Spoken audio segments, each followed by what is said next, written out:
session of the Assembly of Heads of States and Governments of the African Union holds as it will oversee the elections of the chairperson and the deputy chairperson of the African Union Commission. Over the past years, the African Union has made remarkable progress in conflict resolution, mediation and peacekeeping efforts, contributing to greater stability across the continent.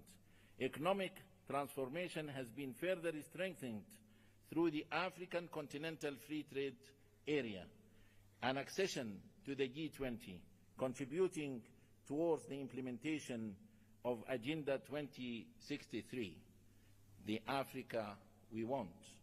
Excellencies, ladies and gentlemen, having said so, the program of today's opening ceremony will stand as follows. We will have a statement by His Excellency Dr. Abiy Ahmed, Prime Minister of the Federal Democratic Republic of Ethiopia, followed by a statement by His Excellency Musa Faki Mohammed, Chairperson of the African Union Commission, following which a statement by His Excellency Antonio Guterres, Secretary General of the United Nations. We shall then have a statement by His Excellency Mahmoud Abbas, President of the State of Palestine. Then His Excellency Mahmoud will Sheikh Al-Ghazwani, President of the Islamic Republic of Mauritania and Chairperson of the African Union, will make his opening remarks. Immediately after that, we will call the Dean of African Ambassadors in Ethiopia to introduce the new Bureau, members of the African Union Assembly, following which we shall have the handover ceremony for the Chairperson of the African Union.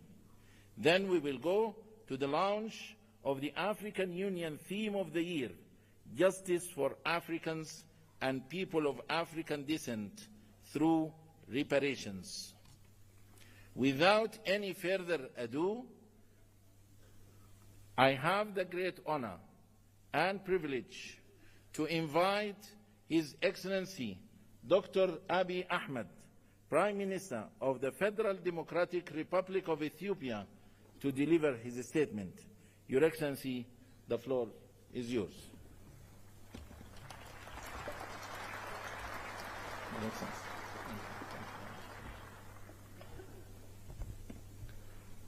Your Excellency, President Mohammed Ould, outgoing Chairperson of the African Union, Your Excellency, Excellencies, Heads of State and Government, Your Excellency Musa Faki Mohammed, outgoing Chairperson of the African Union Commission, Your Excellency Antonio Guterres, Secretary General of the United Nations, distinguished ministers, ambassadors, diplomats, ladies and gentlemen.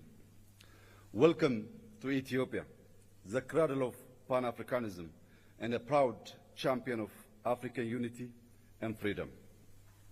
It is an honor to stand before you today as we reflect on the immense potential we hold, not just as individual nations, but as a united and dynamic continent. In a world marked by rapid change and multiple challenges, we find ourselves at a crossroads of uncertainty and opportunity. This moment calls upon us to strengthen our collective resolve, embrace resilience, and foster unity across Africa. The theme for this year's Assembly calls on us to heal the scars of historical injustice and overcome lingering trauma that has long hindered our progress. The demand for reparations is not about charity or financial aid. It is a call for justice. It seeks to restore the dignity of millions and heal the deep scars of poverty, inequality, and discrimination. It demands an end to the systematic exploitation of our wealth, resources, and opportunities. It also calls for a transformative process that acknowledges past harms and takes bold steps to right the wrongs caused upon us, upon society across the continent. Thank you. Thank you. Most importantly, the call for reparations requires not just words, but concrete actions to affirm the equal worth of every human being. Excellencies, ladies and gentlemen, to achieve lasting peace, justice, and prosperity, we must rise above the geopolitical tensions and the historical divisions imposed upon us by colonial borders. By fostering solidarity among all of our nations and embracing a shared destiny, we can pool our resources and talents to unlock our continent's full potential. Africa's cultural, ethnic, and linguistic diversity is a source of pride and strength upon which we must build inclusive governance and equitable development. Conflict resolution, diplomacy, and peace building must remain at the heart of our efforts. By championing African solutions to African challenges, we can secure lasting peace and stability. Let us celebrate our achievements in politics, science, economics, and arts. Strategic initiatives such as the African Continental Free Trade Area give us the tools to boost intra-Africa trade, reduce external dependency, and achieve self-reliance. With Africa's large and dynamic use, abundant natural resources, and growing technological innovations, we have all the means to ensure sustainable growth. The rapid advancement of artificial intelligence, particularly generative AI, offers unprecedented opportunities to transform our economies and societies. By collaborating in AI, fintech, renewable energy, and mobile technology, we can address shared challenges such as climate change, infrastructure gaps, and public health crisis. Africa's rich and diverse data sets are essential for training robust and inclusive AI models. This highlights the importance of African representation in shaping future technologies. However, as we embrace these advancements, it's essential to protect our data sovereignty, prevent digital exploitation, and develop homegrown AI solutions that reflect African values and contexts. As our data sets grow, so must our capacity to harness them for local and global good. When used responsibly, AI can be a powerful tool in conflict prevention, transparent governance, and inclusive development. Africa must actively participate in the global technology race to ensure we are competitive players in the evolving digital landscape, while also ensuring we benefit equitably from this technological revolution. Furthermore, and other much-needed reforms in the global order. By empowering grassroots movements, youth networks, and educational programs focused on digital literacy and technological innovation, we can inspire the next generation. This will ensure Africa stands not just as a beneficiary of a global advancement, but as a key contributor in shaping the future of humanity. Excellencies, the opportunities before us are immense. Ethiopia is determined to prosper, guided by a vision of vibrant democracy, sustainable economic growth, rich cultural heritage, social progress, and a deep commitment to environmental regeneration. To realize this goal, we have laid out a pragmatic roadmap rooted in the transformative principles of Madamar. Madamar, an Amharic term loosely translated as synergy, is our guiding philosophy.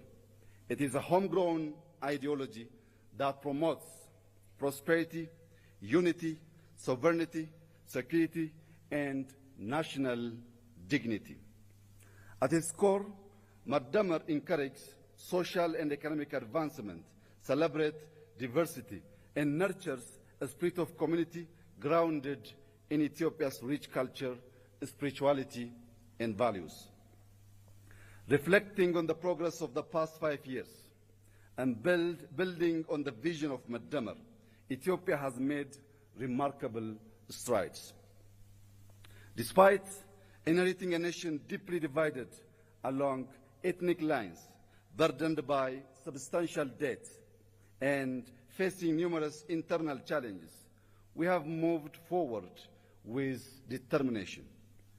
At the same time, we navigated a complex and ever-changing regional and international landscape. Yet, through resilience and cooperation, we continue to move closer to the realization of our shared vision of prosperity. Our achievements speak for themselves.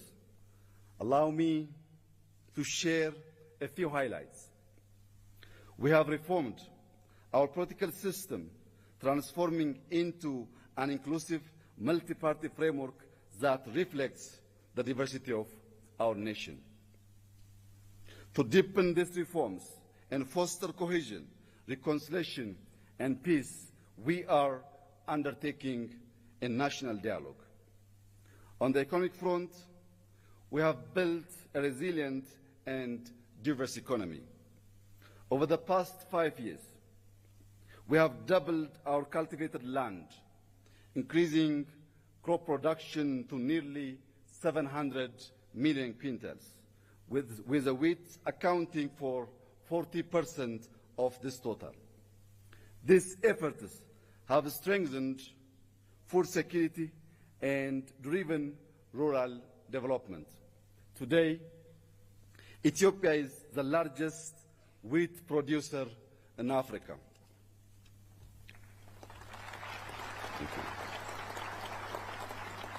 Thank you. Through collective efforts, we have reduced external debt by over 50%, double both GDP and GDP per capita, and tripled government revenue in 5 years, with an 8.1% growth reported in the most recent fiscal year. Across the country, our major cities are evolving into dynamic, culturally rich, and sustainable hubs.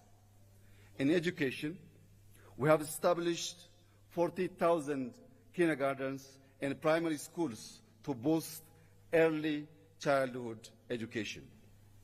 Additionally, we have launched a program to train 5 million coders to strengthen our digital economy. Furthermore, we strive to honor our heritage by restoring national sites, developing tourist destinations, and reclaiming cultural artifacts, fulfilling our duty as the guardians of our nation's treasures. These accomplishments reflect the unwavering spirit and resilience of the Ethiopian people and underscore our firm commitment to advancing Ethiopia's future. With its focus on unity, cooperation, innovation, and shared progress, Mkutano can serve as a guiding framework for our Pan-African agenda. By embracing its principles, we can forge a path toward a more just, equitable, and prosperous future for all Africans. Excellencies, ladies and gentlemen, let us march forward with determination, harnessing the limitless potential of our continent and its people.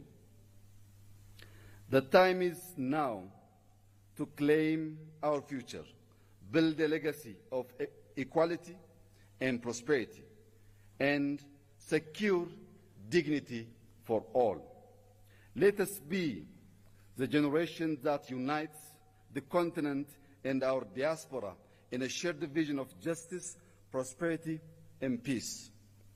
To conclude, I thank our outgoing chairperson, President Mohammed Ould, for his leadership and representing our organization on the global stage. Allow me to also warmly congratulate our newly chairperson, President Joao Lorenzo, and wish him success during his tenure. I would also like to take a moment to express my heartfelt gratitude to His Excellency Moussa Faki Mohammed for his exemplary leadership as chairperson of the African Union Commission over the past 8 years.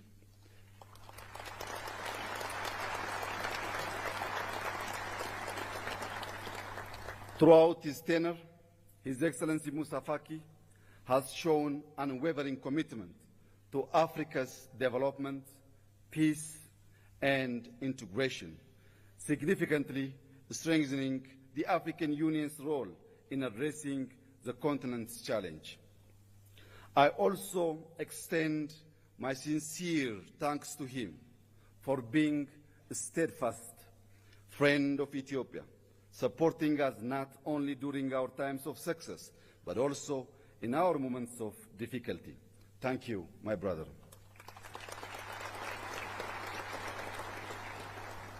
As we bid farewell to His Excellency Moussa Faki, it is with great pleasure that I extend a warm welcome to our incoming chairperson of the African Union Commission here in Ethiopia. I am confident that under his leadership, we will continue to make great strides toward achieving our collective goals. I wish him every success during his mandate.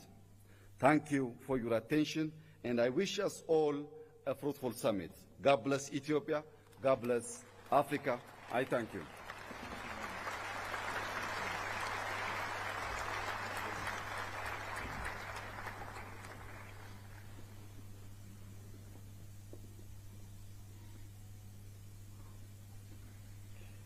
Thank you, Your Excellency, for your statement, and thank you for the generous hospitality extended to our Excellencies, heads of states and governments, as well as distinguished delegates. Thank you.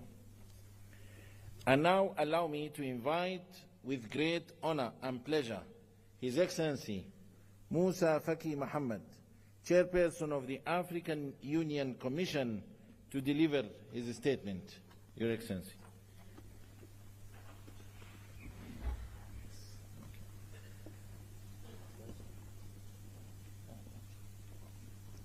Excellences, Monsieur Mohammed Ould Cheikh Al-Ghazouani, Président de la République islamique de Mauritanie, Président en exercice de l'Union africaine,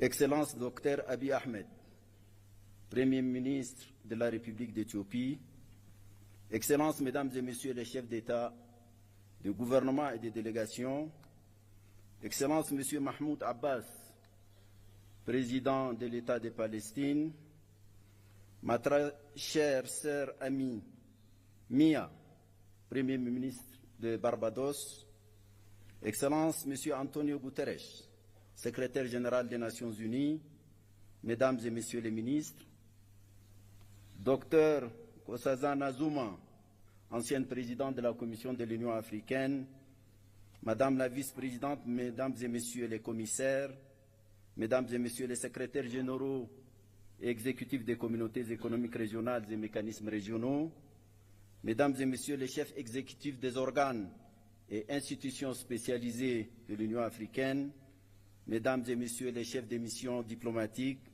distingués invités, Mesdames et Messieurs. C'est à la fois avec un grand honneur et un immense plaisir que je m'adresse à vous aujourd'hui pour la dernière fois en ma qualité de président de la Commission de l'Union africaine. Je voudrais tout d'abord, puisque nous sommes encore au début de l'année nouvelle 2025, présenter à vos excellences, vos familles et vos peuples, au nom de tous les personnels de l'Union africaine, mes meilleurs vœux de santé, de prospérité et de succès. Je voudrais aussi exprimer mes sincères remerciements aux présidents en exercice avec lesquels j'ai successivement travaillé ces 8 dernières années. J'ai nommé dans l'ordre de leur présidence Alpha Condé, Paul Kagame, Abdel Fattah al-Sisi, Cyril Ramaphosa, Antoine Félix Tshisekedi, Macky Sall, Azali Assoumani et Mohamed Ould-Cheikh Al-Ghazouani. En cet instant de remembrance, je ne peux oublier le président Idriss Déby Itnou, paix à son âme, qui, en africaniste convaincu, a eu l'initiative de ma candidature à la tête de la Commission et qui s'est investi sans compter pour un tel destin pour moi. Sa mort tragique a été ma plus atroce douleur de ce double mandat.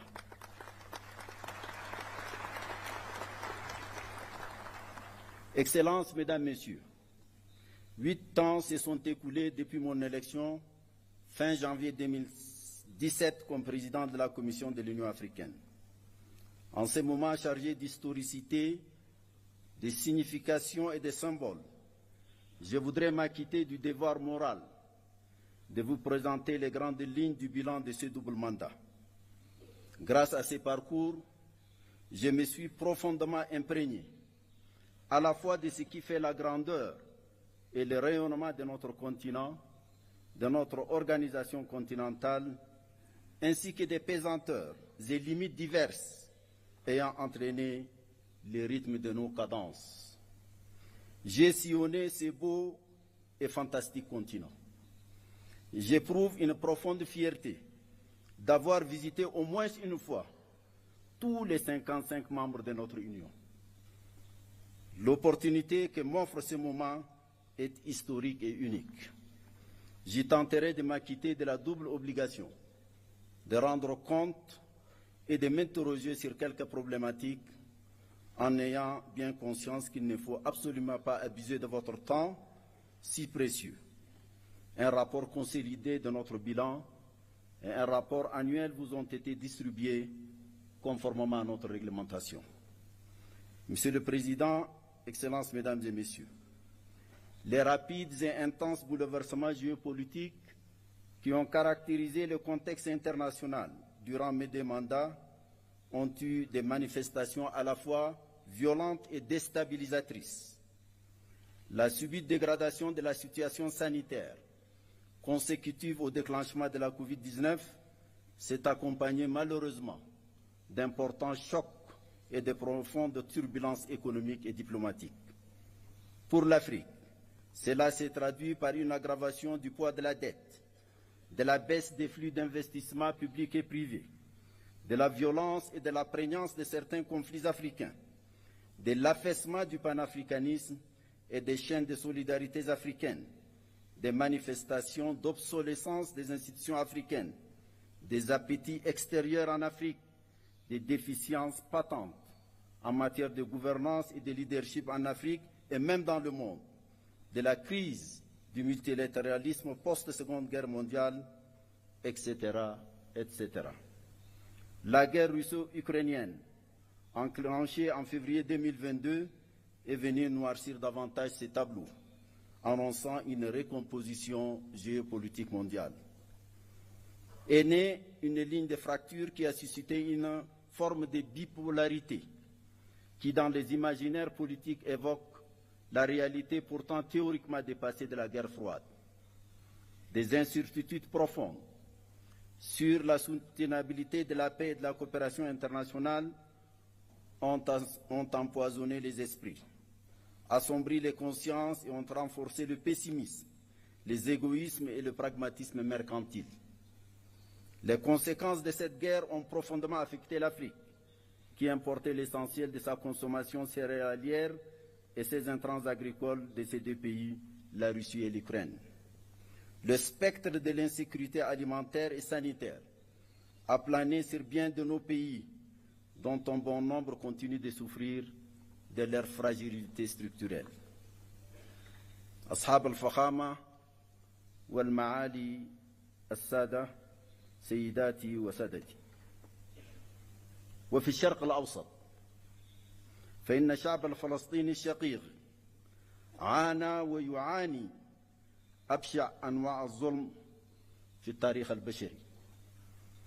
إن الحرب الفظيعة والجائرة التي دمرت كل شيء في فلسطين وخاصة في غزة، واستمرار حرمان هذا الشعب من حقوقه الأساسية في الاستقلال والسلام والوجود والحياة بكل بساطة، لا تشكل عارا جسيما لكل الإنسانية.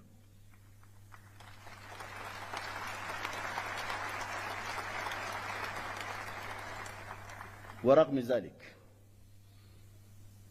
ذلك كله ظل الشعب الفلسطيني البطل صامدا، كما ظل الاتحاد الإفريقي في جانبه بكل قوة وحزم.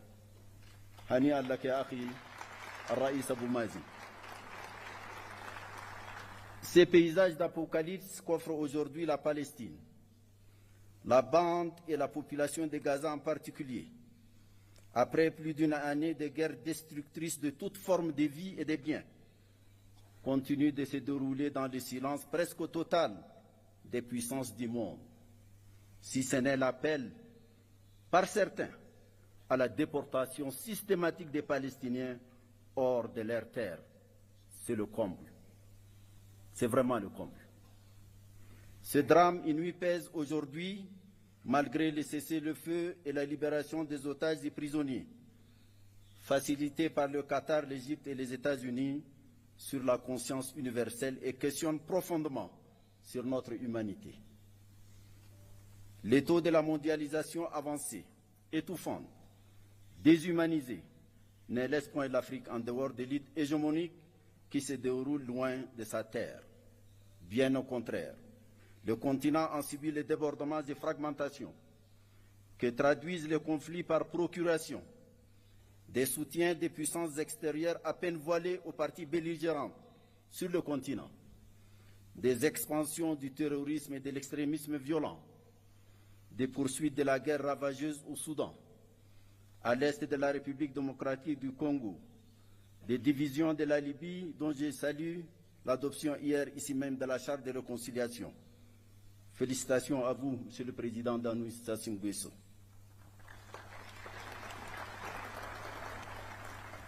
Les tensions de tous ordres au Sahel, au bassin du lac Tchad, au golfe de Guinée, au Mozambique, à la Corne de l'Afrique et dans la région des Grands Lacs sont un autre pan de ces chapelets embrasiers des crises africaines. Les flux de réfugiés politiques, économiques, environnementaux et autres personnes déplacées internes viennent accentuer la situation sécuritaire, alimentaire et sanitaire déjà fragile de nombreux États membres.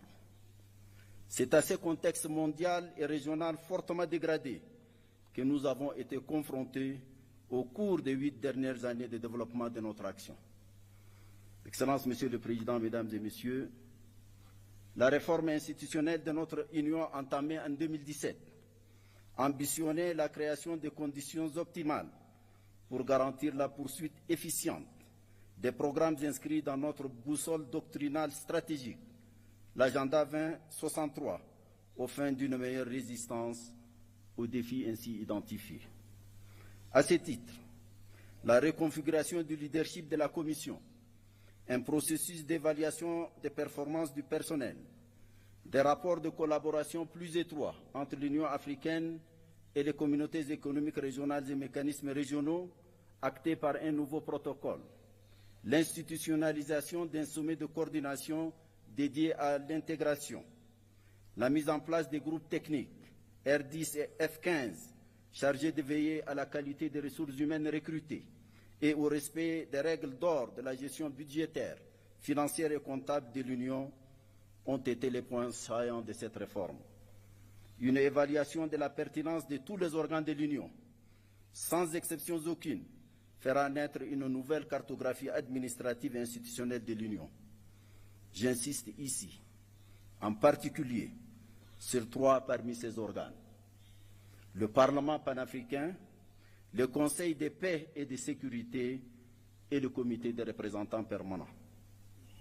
Le mouvement d'ensemble de la réforme, avec ses ombres et lumières, confirme sa pertinence et sa nature nécessairement progressive à se déployer sur le long terme. C'est une exigence d'adaptation perpétuelle des structures de notre Union aux évolutions qui caractérisent le monde. Je voudrais ici remercier les présidents Paul Kagame et William Ruto pour leurs remarquables efforts pour faire avancer cette réforme. Monsieur le Président, Mesdames et Messieurs, l'évaluation de la première décennie de mise en œuvre de l'agenda 2063, couvrant la période allant de 2014 à 2023, révèle les progrès sectoriels accomplis dans notre marche vers la construction de l'Afrique que nous voulons. Il est crucial d'en tirer les vraies leçons et de procéder aux ajustements pertinents subséquents. Dans le domaine de la santé, c'est une approche holistique, traduite sur le terrain à travers des actions auréolées de succès. Avec la survenance de la pandémie de la Covid-19, Africa CDC s'est affirmée comme l'instrument le plus efficace de la lutte contre toutes les maladies. La préoccupante question du financement de la santé continue de nous préoccuper. 2 mécanismes de financement de la couverture sanitaire universelle et celle de la lutte contre la malnutrition sur le continent ont été conçus. Grâce au Centre africain des vaccins vétérinaires, PANVAC, dont le nouveau laboratoire de production de vaccins a été inauguré en février 2024, une avancée significative dans le domaine de l'élevage, de la santé animale et du développement socio-économique a été réalisée. L'Agence africaine des médicaments, AMA, a commencé l'installation de son siège à Kigali et ses activités sont sur la rampe de lancement. La médecine traditionnelle a bénéficié de l'élaboration de 2 plans décennaux, le dernier courant de 2025 à 2035.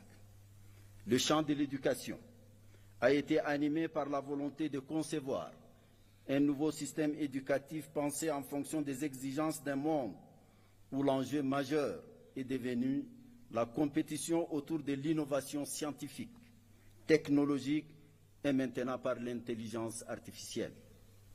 C'est en cohérence avec cette âme que des stratégies diverses et complémentaires ont été développées, notamment lors de la conférence de Nouakchott de l'année 2024, initiée par la présidence en exercice la Mauritanie, en collaboration avec la Commission de l'Union africaine et d'autres partenaires, dont l'UNICEF et l'UNESCO en particulier. La centralité des problématiques genre et jeunesse a été affirmée. Les envoyés spéciaux femmes et jeunes se sont bien implantés dans l'univers institutionnel du leadership de l'organisation.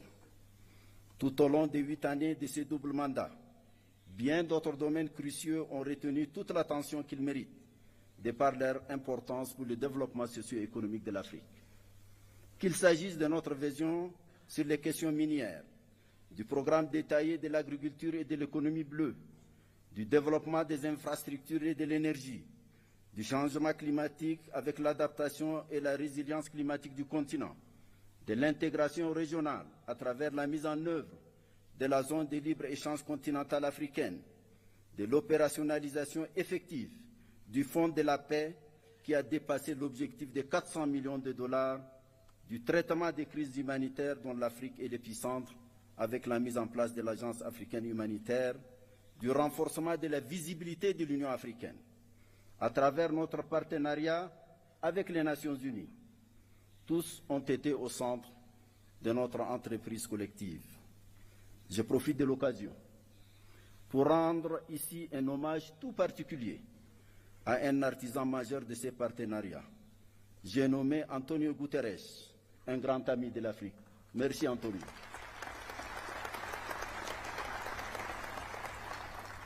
L'accession de l'Union africaine au G20 et les BRICS, dont plusieurs États africains sont membres, est venue couronner cette visibilité. Sur toutes ces questions, les structures spécialisées de l'Union africaine et les États membres ont mené des réflexions approfondies et tracé des perspectives claires pour certaines et rendu concrètes bien d'autres. Monsieur le Président, Excellences, Mesdames et Messieurs, il y a quelques mois, j'ai adressé à vos Excellences une lettre relative à quelques urgences centrales dans le devenir de notre Union et de ses capacités de réaliser au mieux possible nos objectifs. Je pense ici d'abord au Conseil de paix et sécurité, évoqué plus haut.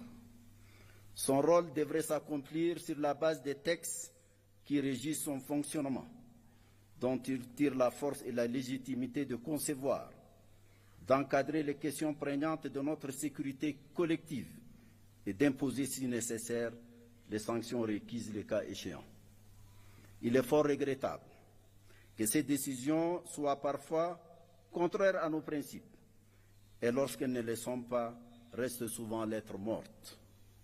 Les décisions de cet organe continental central ne sauraient être considérées avec désinvolture et négligence par les États membres, ni par une conception et des pratiques biaisées des communautés économiques régionales au nom du principe galvaudé d'une subsidiarité interprétée de façon intéressée et partisane.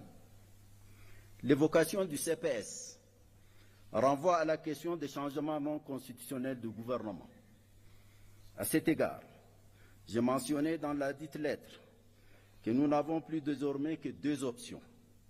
Soit abandonner les principes qui régissent actuellement cette problématique, soit les appliquer sérieusement, quitte à les réviser et les adapter à nos besoins et réalités nouvelles. Nous ne pouvons, pour notre crédibilité, continuer à ressasser telle une litanie ces principes tout en les piétinant ou acceptant leur flagrante et constante violation. Il n'y a rien de plus corrosif de notre crédibilité qu'une telle attitude qui a conduit ces derniers temps à une véritable défiance vis-à-vis des règles et principes et fragilisé l'intégration dans une partie du continent. J'ai mentionné également le marasme persistant et paralysant de notre insupportable division en matière de représentation en relation avec nos partenariats dits stratégiques. J'appelais ici encore à choisir l'une des deux options qui s'y présentent pour nous et dont j'ai présenté clairement les termes dans ma lettre. J'avais également mentionné la question récurrente du financement de l'organisation, laquelle paradoxalement contraste avec les tendances continues de multiplication des organes sans souci de leur financement. Une organisation indépendante et gardienne de notre liberté et de notre souveraineté ne saurait se construire par le financement d'autrui.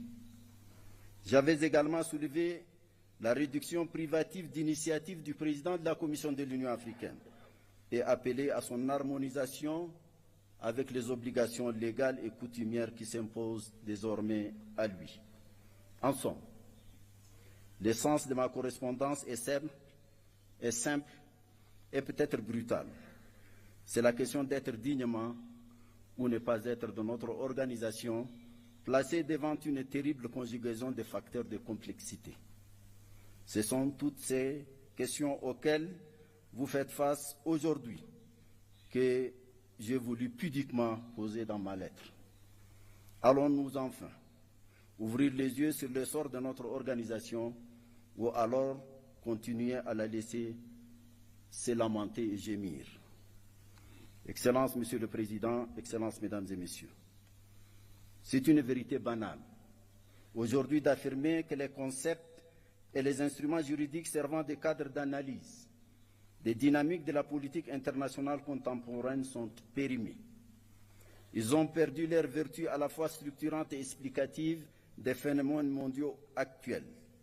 Un tel constat explique pourquoi les débats portent aujourd'hui sur les modalités d'avènement d'une nouvelle gouvernance économique et politique mondiale. L'Afrique ne peut rester muette et inactive. Elle doit impérativement se jeter dans la bataille pour se tailler sa place propre dans les configurations en cours de recomposition. Ce n'est pas facile. Cela demandera de l'ingéniosité, de la créativité, de la méthode, du courage. Plus généralement, cela demandera une vraie rédemption pour un réveil de la conscience et de l'âme du panafricanisme. Celui de la conscience de notre africanité, celui de la fierté de notre africanité, celui de l'attachement à notre africanité, celui du rejet de notre dépersonnalisation et de notre servilité nihiliste, de notre identité et de notre être.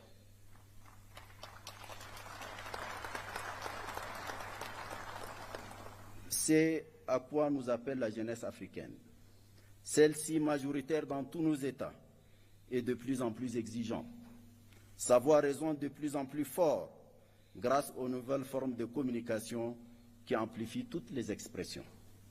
Cette jeunesse africaine nous interpelle et nous fait constamment un procès en déphasage de ses aspirations, qui sont celles d'une Afrique ouverte sur elle-même et unie, souveraine dans ses politiques et choix, debout et solidaire. Cette solidarité a toujours été notre planche de salut dans notre combat contre le colonialisme et l'apartheid et le parachèvement de notre indépendance. Nous venons de nous incliner sur la mémoire d'un de ces grands combattants, Sam Nujoma. Ça doit nous rappeler quelque chose, mesdames et messieurs.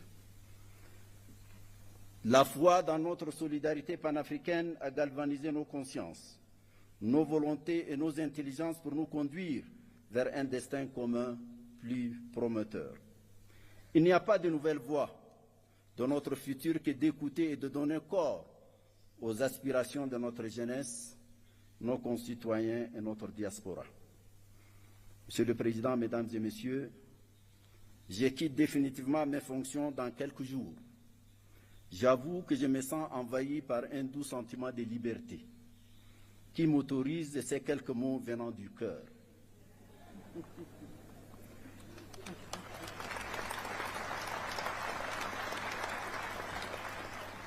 Le premier est un mot de profonde gratitude à vos excellences pour la confiance que vous m'avez accordée en m'élisant pour 2 mandats successifs, président de la Commission de l'Union africaine. Soyez assurés que j'ai mesuré et je mesure toujours toutes les dimensions de cette confiance et du lourd poids de la gratitude et la reconnaissance subséquente. Le deuxième mot porte sur l'autre et moi. Dans cet autre, je pense d'abord à nos partenaires, surtout ceux qui nous ont offert une amitié sincère et une coopération mutuellement avantageuse. Je voudrais les remercier tous et leur exprimer notre gratitude. Je pense ensuite à vous ici présents, ainsi qu'à ceux qui nous ont quittés pour différentes raisons. Nous avons réalisé de bonnes et grandes choses, et surtout avons, autant que faire se peut, respecter une certaine éthique et une ligne de conduite que nous croyons conforme à nos principes et objectifs. Veuillez accepter toute ma reconnaissance.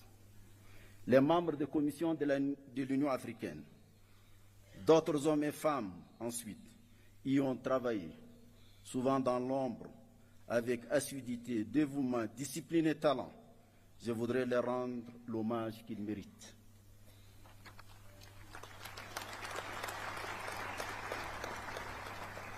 Le troisième mot est relatif à mes propres limites.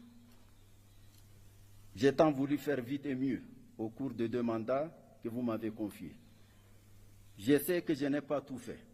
Peut-être ai-je sous-estimé la lourdeur de la tâche et le poids des pesanteurs. Je sais que j'ai peut-être commis des erreurs.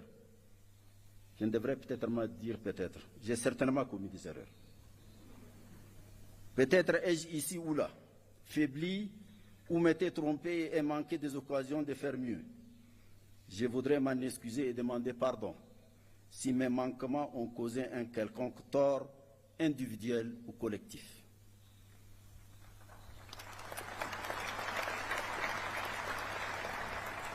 Le quatrième mot est relatif à mon sentiment de l'instant.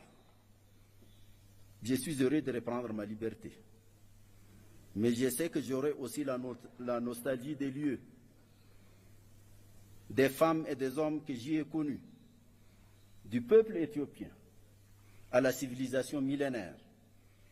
À vous, mon cher Dr Abiy Ahmed, Betam Amesegnalem.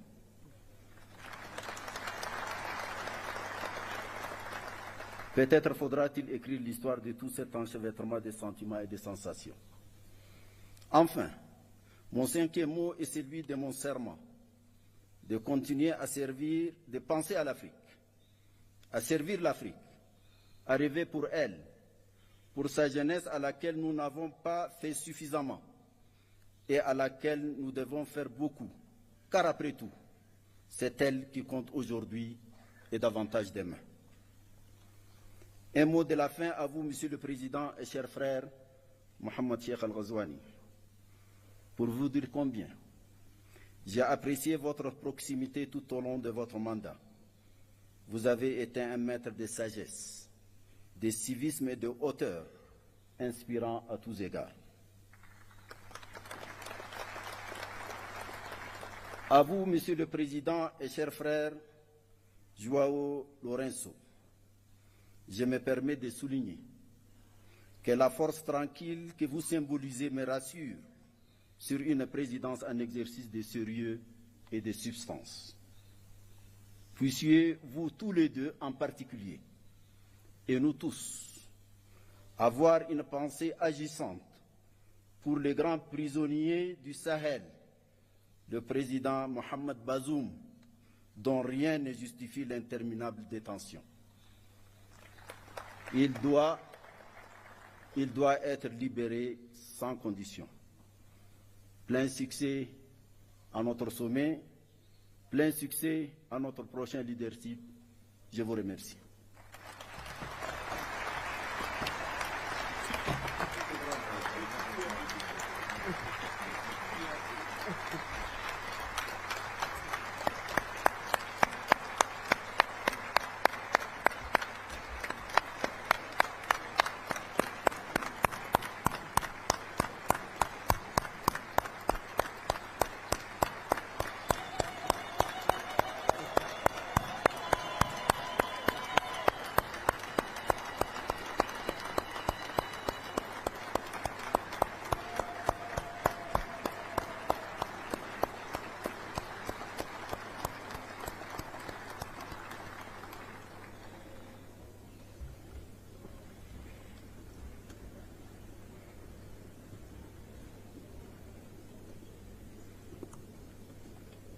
Thank you, Your Excellency. Thank you for your statement. Thank you for your unwavering commitment. Thank you for dedication towards Africa's peace, development, and unity. Thank you very much. I will now have the honor to invite His Excellency Antonio Guterres, Secretary General of the United Nations, to deliver his statement. Your Excellency.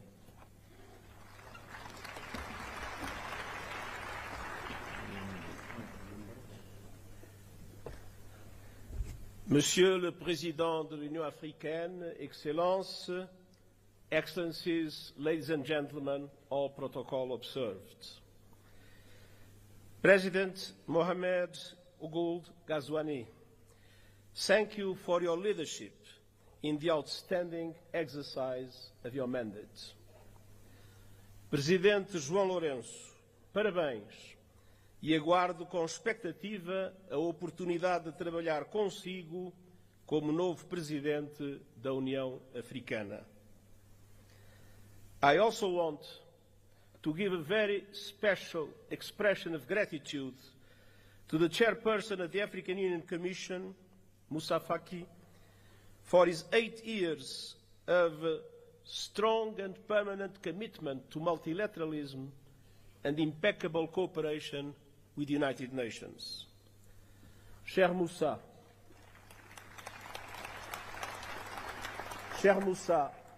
travailler avec toi est un privilège, un plaisir et un honneur.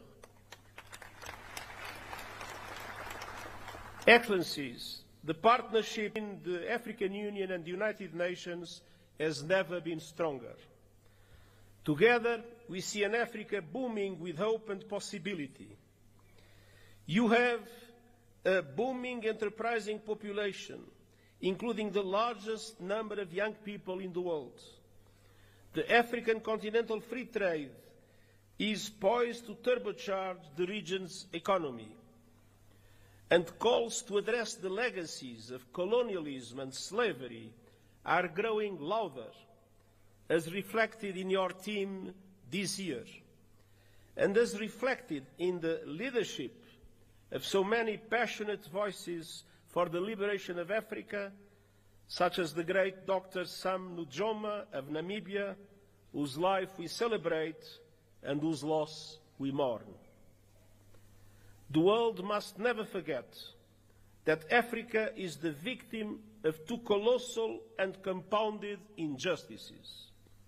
First, the profound impact of colonialism and the transatlantic slave trade. The roots stretch back centuries, and the bitter fruit continues to affect Africans and people of African descent to this day. Decolonization alone in itself was not a panacea. Political independence did not free countries from structures based on exploitation and decades of economic, social, and institutional underinvestment. It is high time for reparatory justice frameworks to be put in place. Second, Africa was under colonial domination when today's multilateral system was created, and that injustice endures. Look no further than the United Nations Security Council. There is no excuse that Africa still lacks permanent representation in the 21st century. I will keep working with the African Union and all member states to ensure the representation Africa needs and the justice you deserve, including with 2 permanent members of the Security Council. And we will keep pressing together for an international financial architecture that is no longer outdated, dysfunctional, and unfair. Correcting age-old injustices is essential to address here and now challenges. And the good news is that we have many of the solutions we need. Last year, you helped drive that effort at the United Nations with the Pact for the Future. And I thank Africa for its support that was vital to approve the Pact. Our task now is to make those commitments a reality. South Africa's G20 chairmanship could not come at a better time. Let me point to 4 areas for action.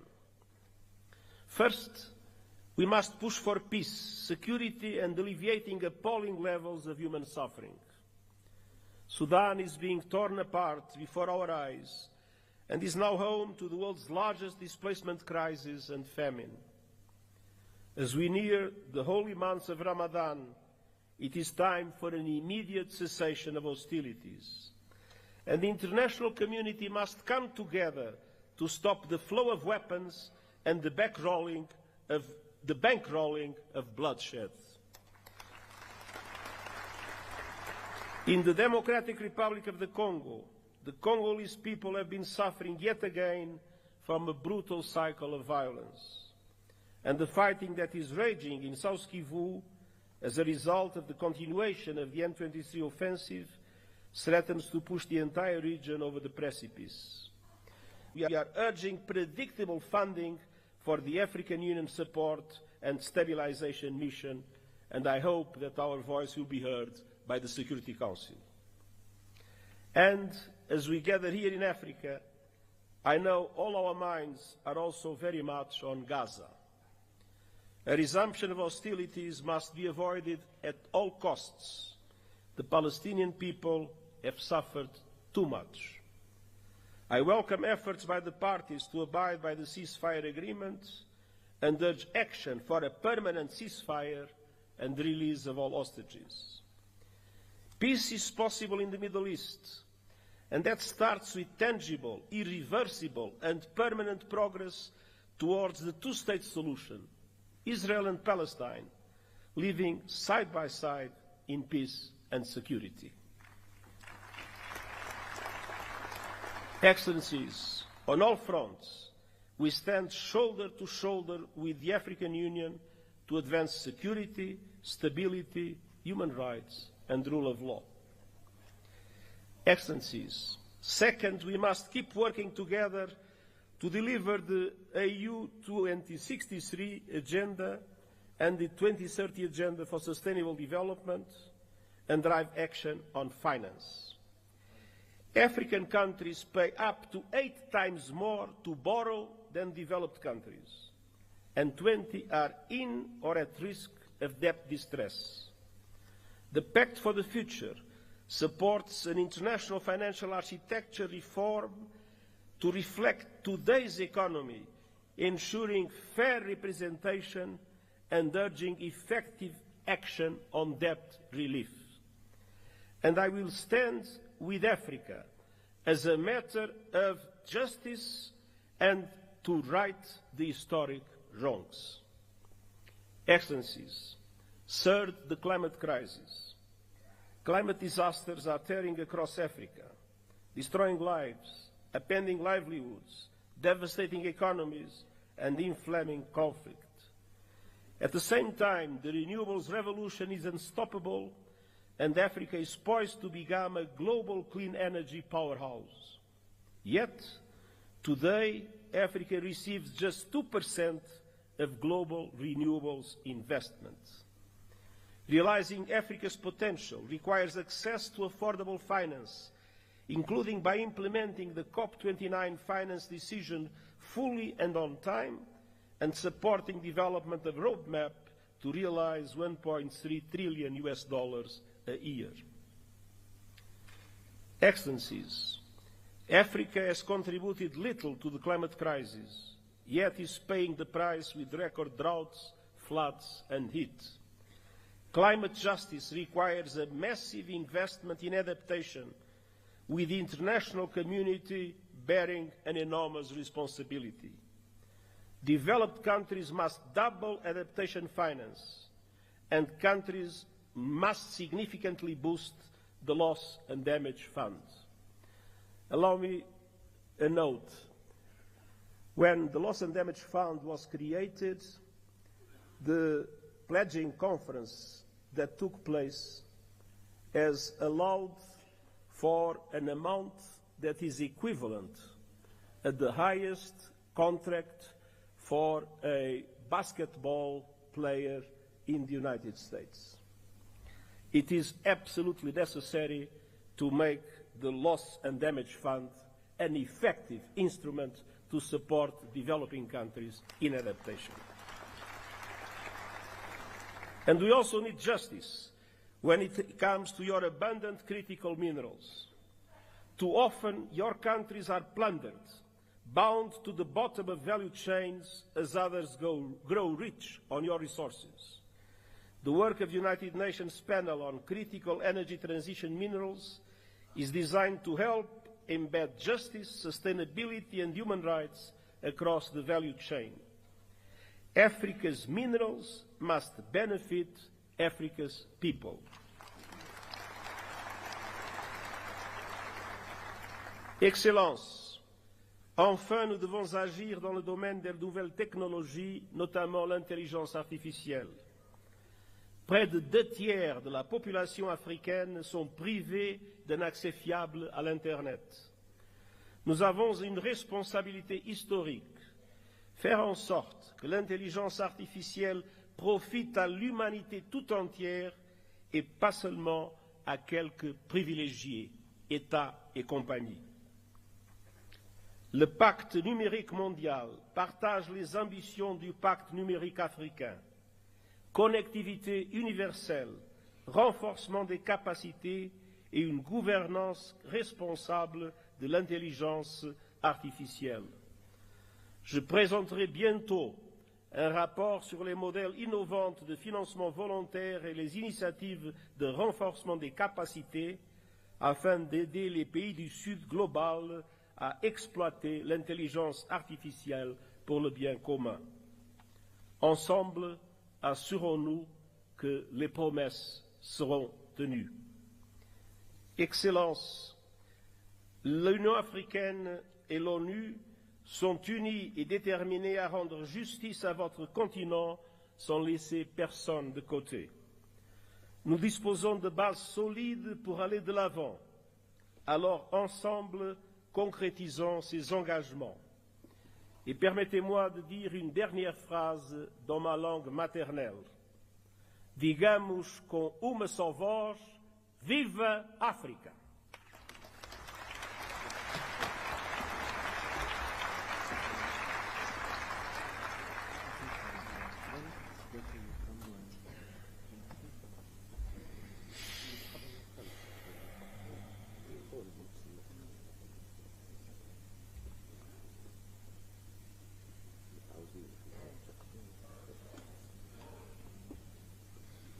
Thank you, Your Excellency, for your statement. We highly appreciate your leadership in strengthening the African Union-United Nations partnership. Thank you. السيدات والسادة أصحاب الفخامة والمعالي، يسعدني ويشرفني أن أرحب اليوم بفخامة السيد الرئيس محمود عباس أبو مازن رئيس دولة فلسطين، فلتتفضلوا مشكورين بإلقاء كلمتكم.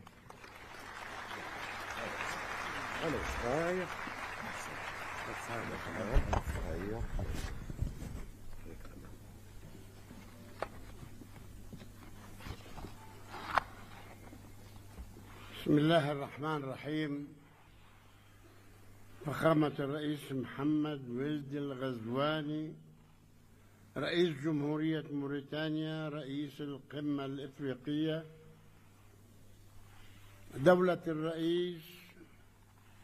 رئيس الوزراء الأثيوبي السيد آبي أحمد، معالي السيد محموسة فكي رئيس مفوضية الاتحاد الإفريقي، معالي السيد أنطونيو غوتيريش الأمين العام للأمم المتحدة، أصحاب الفخامة والمعالي الحضور الكريم، السلام عليكم ورحمة الله وبركاته. نود في البداية أن نقدم التهنئة لفخامة الرئيس جواو لورينسو رئيس جمهورية أنغولا على توليه رئاسة الاتحاد الإفريقي للعام 2025، متمنين له التوفيق والنجاح، والشكر موصول لفخامة الرئيس محمد ولد الغزواني على رئاسته للدورة السابقة للاتحاد. ويسعدني أن ألتقي بكم مجددا وباسم الشعب الفلسطيني الذي يحمل في قلبه تقديرا عميقا لشعوب وقيادات دول إفريقيا التي نفتخر بصداقتها، والتي كانت ولا تزال داعما مخلصا لنضالنا العادل من أجل الحرية والاستقلال. القادة ورؤساء الوفود، في الوقت الذي نعمل فيه ومعنا دول العالم ومنظماته الدولية لتثبيت وقف إطلاق النار وتقديم المزيد من المساعدات الإنسانية وتولي دولة فلسطين مهامها في قطاع غزة ومساعدة النازحين للعودة إلى مناطقهم وتأمين مقومات الحياة لشعبنا الأصيل في قطاع غزة والتجهيز لإعادة الإعمار، تخرج علينا دعوات لانتزاع شعبنا من أرضه وتهجيره والمساس بسيادة دول أخرى، دعوات هدفها إلهاء العالم عن جرائم الحرب والإبادة الجماعية والتدمير في غزة وجرائم الاستيطان والمستوطنين وسرقة الأرض الفلسطينية ومحاولات ضمها والاعتداء على المقدسات في الضفة والقدس والتي تقوم بها قوات الاحتلال وعصابات المستوطنين الإرهابيين بهدف تقويض حل الدولتين وإضعاف السلطة الوطنية الفلسطينية. اليوم يعيش في قطاع غزة 2,300,000 فلسطيني، منهم 1,500,000 نصف المليون لاجئ، 1,500,000 لجأوا الذين طردوا من أرضهم في عام 48 وتعرضوا خلالها إلى أكثر من 50 مجزرة على أيدي العصابات الصهيونية الإرهابية. والمكان الوحيد إذا أراد الأمريكان حلا، المكان الوحيد الذي يجب عودتهم إليه هو مدنهم وقراهم التي هجروا منها إبان النكبة تنفيذا للقرار الأممي 194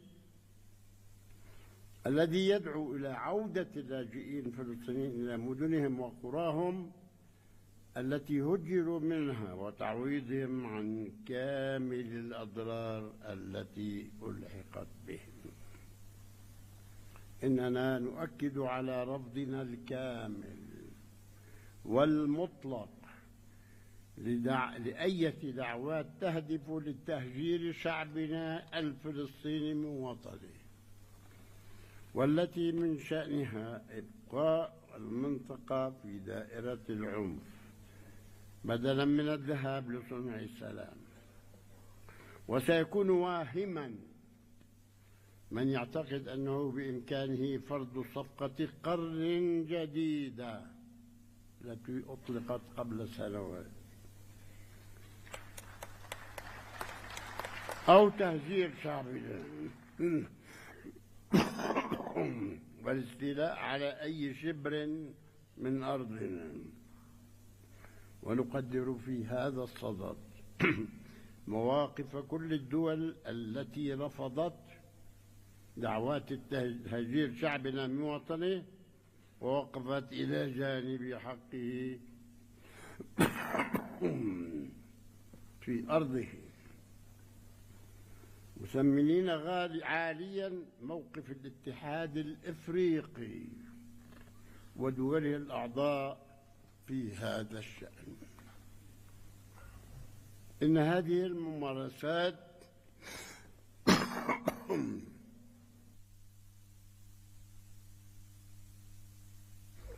الاستعمارية الإسرائيلية تتطلب إجراءات عاجلة من المجتمع الدولي ومجلس الأمن قبل تفشي قوى التطرف التي تعمل على دفن حل الدولتين. القادة ورؤساء الوفود، إن قضيتنا الفلسطينية هي قضية عدل لشعب يسعى للحرية والاستقلال، وإن التزامنا بالشرعية الدولية والاتفاقات الموقعة بما فيها تنفيذ الرؤية المبنية على حل الدولتين يقضي بإنهاء الاحتلال الإسرائيلي الذي يسيطر بالقوة العسكرية على أرض دولة فلسطين بعاصمتها القدس الشرقية على خطوط العام 67. هذا ما قررته الشرعية الدولية. وقرار مجلس الأمن 242 و338 وتنفيذ مبادرة السلام العربية لتعيش جميع شعوب المنطقة في أمن وسلام وحسن جوار، وهو الأمر الذي يأتي تنفيذا للرأي الاستشاري لمحكمة العدل الدولية الذي نص على عدم قانونية الاحتلال وضرورة إنهائه، وحدد الوقت في خلال 12 شهرا. المحكمة الدولية قررت 12 شهر يجب عليه أن ينتهي وفق قرار الجمعية العامة للأمم المتحدة وعقد مؤتمر الأطراف السامية المتعاقدة على اتفاقية جنيف الشهر المقبل. وندعو بهذه المناسبة دول الاتحاد الأفريقي للمشاركة في هذا المؤتمر الهام. القادة ورؤساء الوفود، إن تحقيق الأمن والاستقرار الدوليين يتطلب من الجميع المشاركة الفاعلة في التحالف العالمي لتنفيذ حل الدولتين ودعم المؤتمر الدولي للسلام المقرر عقده في الأمم المتحدة في منتصف يونيو القادم برئاسة مشتركة للمملكة العربية السعودية وفرنسا، والذي يشكل فرصة لحشد الطاقات الدولية للاعتراف الدولي بدولة فلسطين والحصول على العضوية الكاملة في الأمم المتحدة. لم نحصل على العضوية الكاملة بسبب قرارات الفيتو الأمريكية، نحن مراقبون في الأمم المتحدة، وتنفيذ حل الدولتين المبني على الشرعية الدولية. إن انعقاد القمة الإفريقية تحت عنوان العدالة للأفارقة والأشخاص من أجل الإفريقي من خلال التعويضات يعكس التزامكم الأصيل بالعدالة كقيمة إنسانية عالمية، وهو التزام نرى صداه في دعمكم الدائم للشعب الفلسطيني الذي لا زال يرزح تحت الاستعمار الوحيد المتبقي من مخلفات الاستعمار البغيض. نحن وحدنا في كل العالم، وحدنا لازلنا تحت الاحتلال الذي عاشته شعوبكم. أنتم وقعتم والحمد لله تحررتم وتحررتم منه. ختاما نجدد شكرنا للاتحاد الافريقي ودوله الاعضاء على دعمهم الثابت لنضال الشعب الفلسطيني لنيل حريته واستقلاله، متمنين النجاح والتوفيق لاعمال قمتكم ومستقبلا مشرقا للقاره الافريقيه وشعوبها الحره. والسلام عليكم ورحمة الله وبركاته.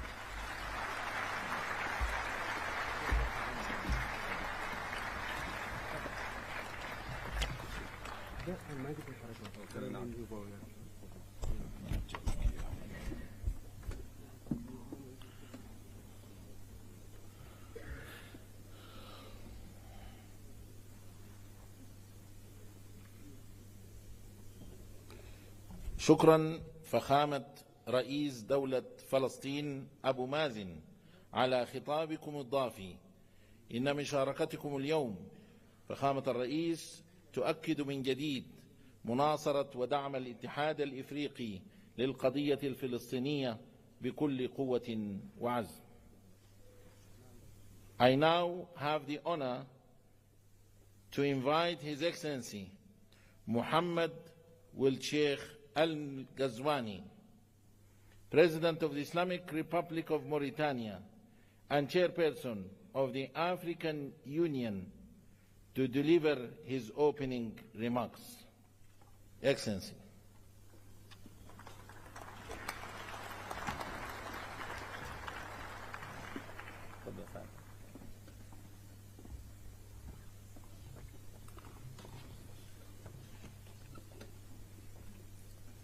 بسم الله الرحمن الرحيم، والصلاة والسلام على سيدنا محمد.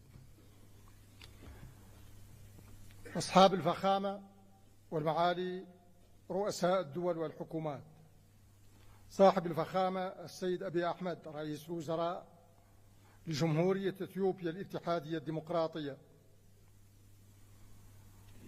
معالي السيد مصطفى محمد معالي رئيس مفوضية الاتحاد الإفريقي، معالي السيد أنطونيو غوتيريش الأمين العام للأمم المتحدة، فخامة الرئيس محمود عباس رئيس السلطة الفلسطينية، معالي السيدة ميا موتلي رئيسة الوزراء لجمهورية بربادوس، السادة والسيدات رؤساء الوفود، السادة والسيدات الوزراء، السادة والسيدات السفراء، السادة والسيدات ضيوفنا الكرام، أود بداية أن أتوجه بجزيل الشكر للحكومة والشعب الإثيوبيين على ما اتخذوه من إجراءات لتسهيل التنظيم لمحكم قمتنا هذه، وعلى ما أحطنا به ونحاط به دائما من عناية فائقة وكرم ضيافة أصيل في هذه المدينة العريقة، موطن ميلاد منظمتنا التي تشكل التعبير المؤسسي الأسمى عن طموحات الآباء المؤسسين وتطلعات شعوبنا الإفريقية إلى قيام إفريقيا موحدة آمنة مستقرة ومزدهرة. كما يطيب لي أن أجدد الشكر لإخوتي رؤساء الدول والحكومات الإفريقية على ما شرفوني به من رئاسة الاتحاد الإفريقي برسم السنة المنصرمة، مقدرا لهم ما منحوني إياه من قوي الدعم ودائم المساندة خلال تأديتي لهذه المهمة الجليلة. وأتوجه بنفس الشكر الجزيل إلى رؤساء الدول والحكومات والهيئات الدولية الذين حضروا بدعوة منا ليشاركونا هذا الحدث السنوي الهام في بداية سنة 2025 التي تؤشر لحقبة تحمل الكثير من الشكوك والقلق والتساؤلات. أصحاب الفخامة والمعالي، أيها السادة والسيدات، لقد صادف تشرفنا باستلام الرئاسة الدورية للاتحاد الإفريقي ظرفا دوليا وقاريا بالغ الحساسية والصعوبة، لكنه في الوقت ذاته صادف اعتماد خطتنا العشرية الثانية في سياق تنفيذ أجندة 2063، والتي تمثل الإطار العام للخطط التنموية متوسطة المدى للدول الأعضاء والمجموعات الاقتصادية الإقليمية ومختلف أجهزة الاتحاد الإفريقي. وفي اعتماد هذه الخطة العشرية دلالة جلية على صلابة إرادتنا المشتركة في تحقيق تطلعات شعوبنا إلى قيام إفريقيا التي نريدها جميعا، مهما كثرت العوائق ومهما عظمت التحديات، وإنها بحق لعظيمة. وقد كنت أوان تسلم قيادة الاتحاد الإفريقي على أتم الوعي بحجم المهمة وحساسية الظرف. فعالمنا اليوم تتصاعد فيه الأزمات المتنوعة، وتتسع فيه فضاءات التنازع، وتتكاثر بؤار التوتر بشكل هز علاقات الدول بعضها ببعض، كما هز القيم والمبادئ التي تأسس عليها النظام الدولي منذ نهاية الحرب العالمية الثانية. فبعد فترة من الهدوء ومن انتعاش المنظمات الدولية ومن الإيمان بعالم أكثر سلاما، تصدعت المرجعيات وتلاشت الآمال بعضها تلو البعض الآخر، وبدأت إعادة صياغة تدريجية للنظام الدولي بنحو لم تتضح بعد معالمه ولا مآلاته، ومنذ سنوات لم تتوقف مع الأسف إراقة الدماء، ووجد الكثير من الناس أنفسهم في وضع إنساني استعجالي. وعرف العالم مستوى من العنف والهمجية لم يشهد له نظيرا منذ الحرب العالمية الثانية، وهي ما تعرضت وتتعرض له فلسطين المحتلة أوضح مصداق على ذلك. ويعقد هذا المشهد الدولي العام ويزيده قتامة ما فشى في قارتنا من حروب ونزاعات وعنف وتطرف وإرهاب. وإن لهذه الأزمات كلها القاري منها والدولي تأثيرا سلبيا عميقا على الجهود الإنمائية لقارتنا الإفريقية، التي تتشابك فيها أصلا تحديات جسيمة من قبيل الفقر والبطالة وضعف المنظومات الصحية والتعليمية وهشاشة البنية الاقتصادية عموما، ناهيك عن الآثار المدمرة للتغيرات المناخية وتفشي الإرهاب والنزاعات المسلحة التي تنسف الأمن والاستقرار وتفكك الأنسجة الاجتماعية وتلحق بالغ الضرر بالظروف المعيشية للسكان. وقد التزمنا في خطاب اختتام الدورة 37 لمؤتمر رؤساء الدول وحكومات الاتحاد الإفريقي بالعمل بجد على رفع مختلف هذه التحديات. فعملنا طوال فترة ولايتنا في احترام تام لنظم الاتحاد ولتناسق تناغم مؤسساته، وكذلك في انسجام كلي مع المفوضية والجماعات الاقتصادية الإقليمية والآليات الإقليمية على مواصلة وتعزيز جهود السلام وحل النزاعات بالطرق التفاوضية السليمة، بدعمنا مثلا الجهود القيمة التي يقوم بها صاحب الفخامة دينيس ساسو نغيسو على رأس لجنة الاتحاد الإفريقي رفيعة المستوى حول ليبيا، وبالاتصال المنتظم مع صاحبي الفخامة بول كاغامي وفيليكس تشيكيسيدي سعيا منا إلى وقف العنف والنزاع في جمهورية الكونغو الديمقراطية، وكذلك باحتضاننا في الجمهورية الإسلامية الموريتانية في 18 من دجنبر 2024 أعمال الاجتماع التشاوري الثالث لتعزيز تنسيق مبادرة جهود السلام في السودان، وباستقبالنا الفريق الأول عبد الفتاح البرهان رئيس مجلس السيادة الانتقالية في السودان يومي 13 و 14 يناير 2025 في نواكشوط للتداول معه حول ضرورة وقف أعمال العنف في السودان وصون سلامة شعبه وحوزته الترابية. وعلى الرغم من جهود الاتحاد والمجموعات الإقليمية وآحاد الدول الأعضاء، لا يزال قيام السلام الشامل والمستديم بقارتنا هدفا ينتظر التحقق. وإنني إذ أدعو إلى تنفيذ القرارات الجريئة التي اتخذتها قمة مالابو الاستثنائية في مايو 2022 لمعتقد حقا بضرورة مساءلة هيكل السلم والأمن الإفريقي في اتجاهات 4: التناغم واستدامة التمويل والتفعيل والشمول، وكذلك من حيث ملائمته لطبيعة التحديات الأمنية الراهنة والتغيرات اللادستورية الطارئة. فمن شأن ذلك أن يتيح لنا فرصة استكشاف أساليب أكثر نجاعة في مواجهة تحدي السلام والأمن والاستقرار بإيجاد الآليات المناسبة التي تمكن من الحل السلمي للنزاعات، وهو ما يشكل في الوقت ذاته واجبا أخلاقيا ومسؤولية جماعية. ونحن في هذا السياق بحاجة لجهود كل منا وجهودنا مجتمعين في هبة عامة ضمن جهد جماعي منسق وشامل لرفع هذا التحدي. أصحاب الفخامة والمعالي، أيها السيدات والسادة، لقد أولينا بالغ العناية للأجندة التنموية طوال مأموريتنا بسعينا المستمر لحشد المزيد من التمويلات لتلبية الحاجات التنموية القارية المتعاظمة، وذلك من خلال تنظيمنا أو مشاركتنا في العديد من القمم. فقد نظمنا مع صاحب الفخامة السيد ويليام صامويل روتو في إبريل 2024 قمة نيروبي لدعم دورة التمويل 21 للمؤسسة الدولية للتنمية. وعززنا عملية الدعم هذه مع صاحب الفخامة ألسان واترا أثناء القمة الاقتصادية رفيعة المستوى التي انعقدت بأبيجان أكتوبر 2024، ومثلت لحظة هامة في عملية التجديد 21 لموارد هذه المؤسسة. وقد أسفرت جهود الدعم والمناصرة هذه عن تجديد موارد المؤسسة الدولية للتنمية بمستوى غير مسبوق وصل 100 مليار دولار. كما شاركنا في أعمال القمة الإفريقية الكورية، وحصلنا خلالها على زيادة كبيرة في من الأموال الكورية الموجهة نحو المساعدة الإنمائية،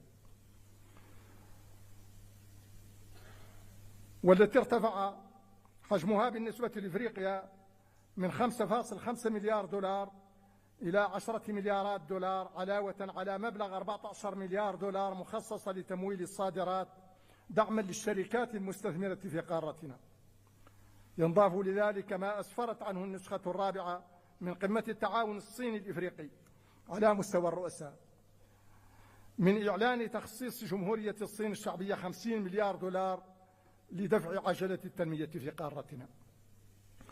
وبالموازاة مع الجهد المبذول في سبيل تعبئة الموارد، حرصنا خلال مشاركتنا في قمة مجموعة السبع بإيطاليا في يونيو 2024، وقمة مجموعة بريكس في روسيا الاتحادية أكتوبر 2024، وقمة مجموعة العشرين في البرازيل نوفمبر 2024، وغيرها من المحافل الأخرى، على تأكيد ضرورة حل مشكل المديونية التي تعيق بقوة جهودنا التنموية، وعلى مراجعة نظام المساعدة العمومية الإنمائية القائم لقصوره عن تحقيق الأهداف المبتغاة منه، مطالبين باستحداث ميثاق جديد لتمويل التنمية يكون أكثر مرونة واستدامة، ويضمن للدول الأقل نموا نفاذا سلسا ومنصفا لتمويلات تناسب أولوياتها.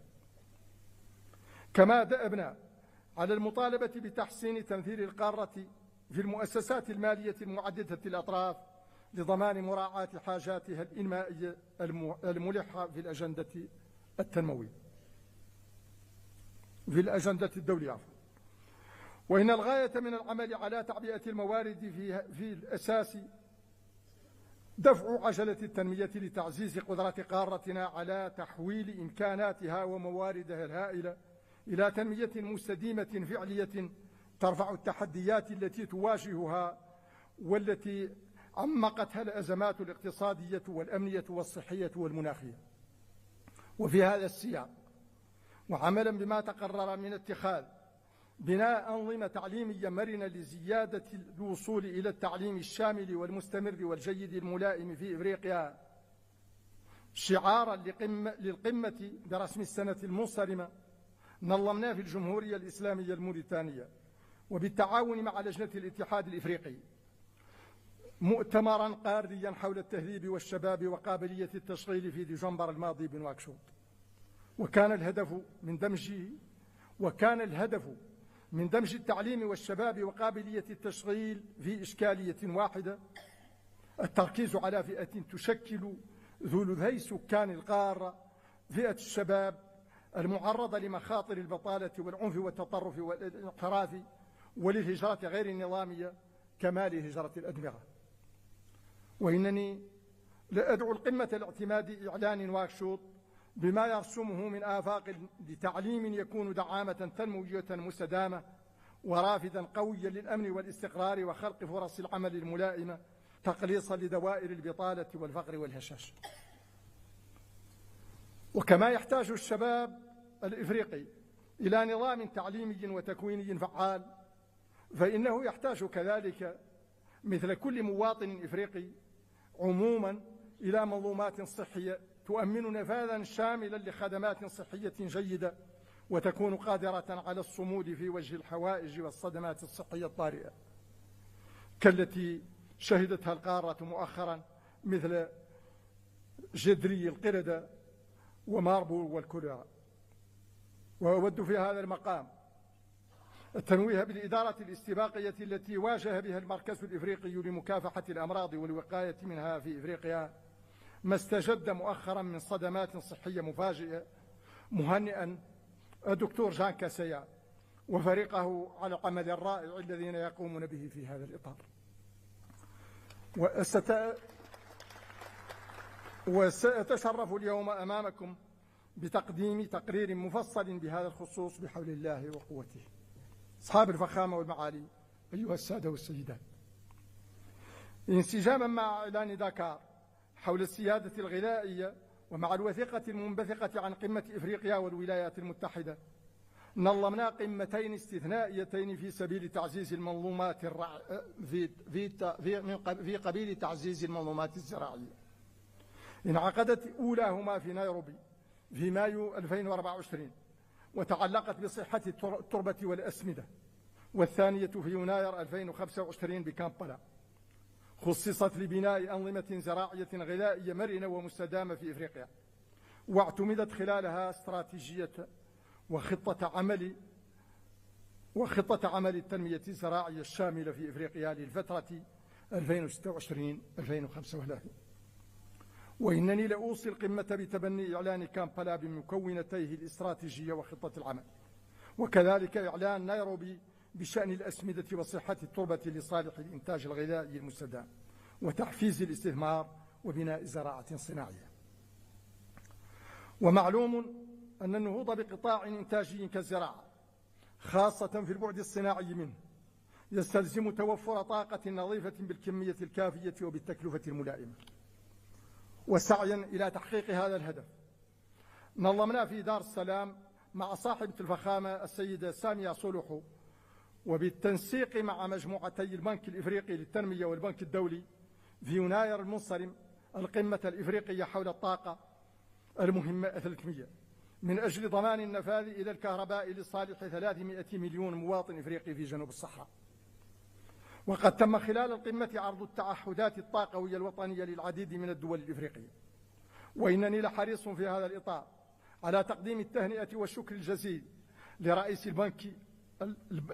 البنك الإفريقي للتنمية السيد أكويميني أديسينا، وكذلك لرئيس مجموعة البنك الدولي السيد أجاي بانغا على ما حرص عليه من توحيد الجهود في إطار هذه الشراكة الطموحة، وكذلك على ما دأب عليه من دعم وموازرة للجهد التنموي الإفريقي. ثم إن للطاقة دورا أساسا في التحديات البيئية التي تلحق بالغ الضرر بمجموعاتنا الإفريقية، على الرغم من ضآلة مساهمتنا في الاحتباس الحراري وحجم جهودنا الكبيرة في إحراز تحول طاقوي تدريجي وعادل. ولذا ركزنا باسمكم جميعا خلال الدورة 29 لمؤتمر الأطراف في اتفاقية الأمم المتحدة الإطارية بشأن تغير المناخ الكوب 29 المنعقدة في باكو نوفمبر 2024 على ضرورة تحمل المجتمع الدولي مسؤوليته ولزوم دعمه لقدرتنا على مواجهة الآثار الهدامة للتغيرات المناخية. أصحاب الفخامة والمعالي، أيها السادة والسيدات، إن تحقيق أهداف خطة العمل الثانية لتنفيذ أجندة 2063 يرتبط كثيرا بقوة وعمق التنسيق ما بين الاتحاد الإفريقي والمجموعات الاقتصادية الإقليمية والآليات الإقليمية. ولذا ركزنا خلال اجتماع التنسيق نصف السنوي بآكرا يوليو 2024 على ضرورة دمج الخطط الوطنية في البرامج القارية توطيدا لتكامل القارة وتعزيزا لوحدة صوتها دوليا. ووحدة الصوت هذه هي ما سيمكننا من أن نتبوأ المكانة التي تسمح لنا بالإسهام الفعال في صياغة جداول الأعمال الدولية على نحو يجعلها أكثر تركيزا على قضايانا الإفريقية الحساسة. ولذا دافعنا في كل المحافل عن حق القارة في التمثيل المناسب في مجلس الأمن وفي المؤسسات المالية المتعددة الأطراف، وعن ضرورة إعادة الصياغة قواعد الحكامة الدولية وتعزيز التعاون المتعدد الأطراف. وقد لاقت جهود المناصرة هذه أصداء إيجابية والتزامات صريحة بالعمل بمقتضاها في مختلف القمم والمؤتمرات، غير أن النجاعة في متابعة هذه الالتزامات بل وفي العمل الإفريقي المشترك عموما تقتضي مواصلة الإصلاح الهيكلي لمنظمتنا. وأنتم تعلمون جميعا ما أثارته قضية تنفيذ الإصلاح الهيكلي من تساؤلات بين الدول الأعضاء بخصوص مسائل كثيرة، من قبيل تطبيق مبدأ التناوب وتاريخ دخوله حيز التنفيذ وتوزيع المرشحين للمناصب التنفيذية وغيرها. ونظرا لخطورة وإلحاح الوضع، عقدنا دورة استثنائية للمجلس التنفيذي في مارس 2024 اتخذ خلالها قرار يحدد بشكل دقيق كيفية تطبيق مبدأ التناوب وتحديد المناطق المؤهلة لوظائف القيادة المختلفة ضمانا للتناوب العادل والمتوازن بين المناطق. وانسجاما مع هذا النفس الإصلاحي عملنا على ملف مراجعة المهارات وتقييم القدرات داخل مفوضية الاتحاد الإفريقي. فتم تنظيم اجتماع استثنائي آخر للمجلس التنفيذي شهر نوفمبر 2024 لاتخاذ القرار بشأن أفضل السبل لإتمام هذه العملية. وبعد مداولات مستفيضة اعتمد المجلس قرارا يوفر حلا لهذه القضية ويضع خارطة طريق واضحة لاستكمال هذه العملية.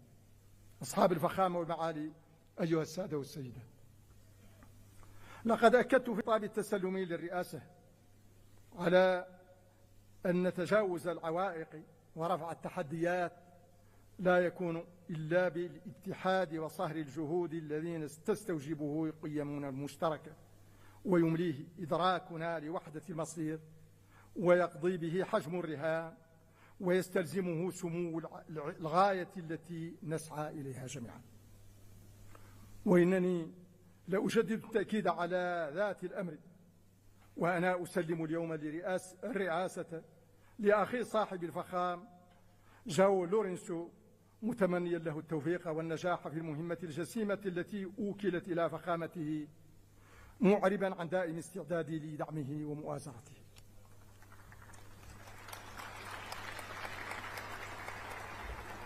ولا يفوتني هنا أن أعرب عن عظيم تقديري لأخي مسافق محمد رئيس مفوضية الاتحاد الإفريقي، مشيدا بخصاله القيادية وشاكرا له دعمه الدائم ومساندته القيمة طيلة هذه المأمورية، ومتوجها بذات الشكر والتقدير لكافة أفراد المفوضية ومختلف أجهزة الاتحاد.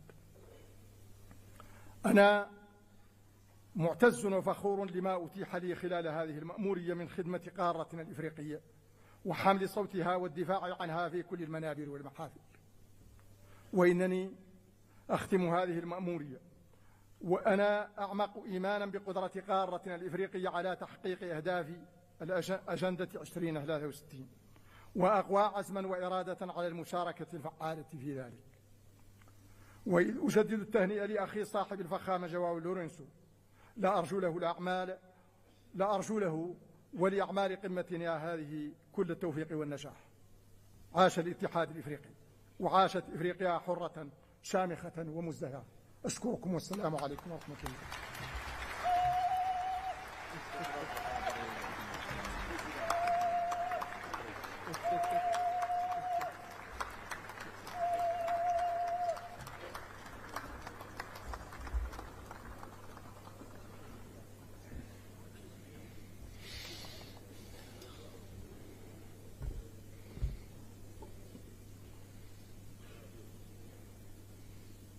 شكرا فخامة الرئيس على كلمتكم. Excellencies, ladies and gentlemen, now allow me to invite His Excellency Ambassador Yusuf Mundoha Asumani, Ambassador of the Union of Comoros to Ethiopia and Permanent Representative to the African Union, Dean of the African Ambassadors in Ethiopia, to introduce the new Bureau of the African Union Assembly for this session. Your Excellency.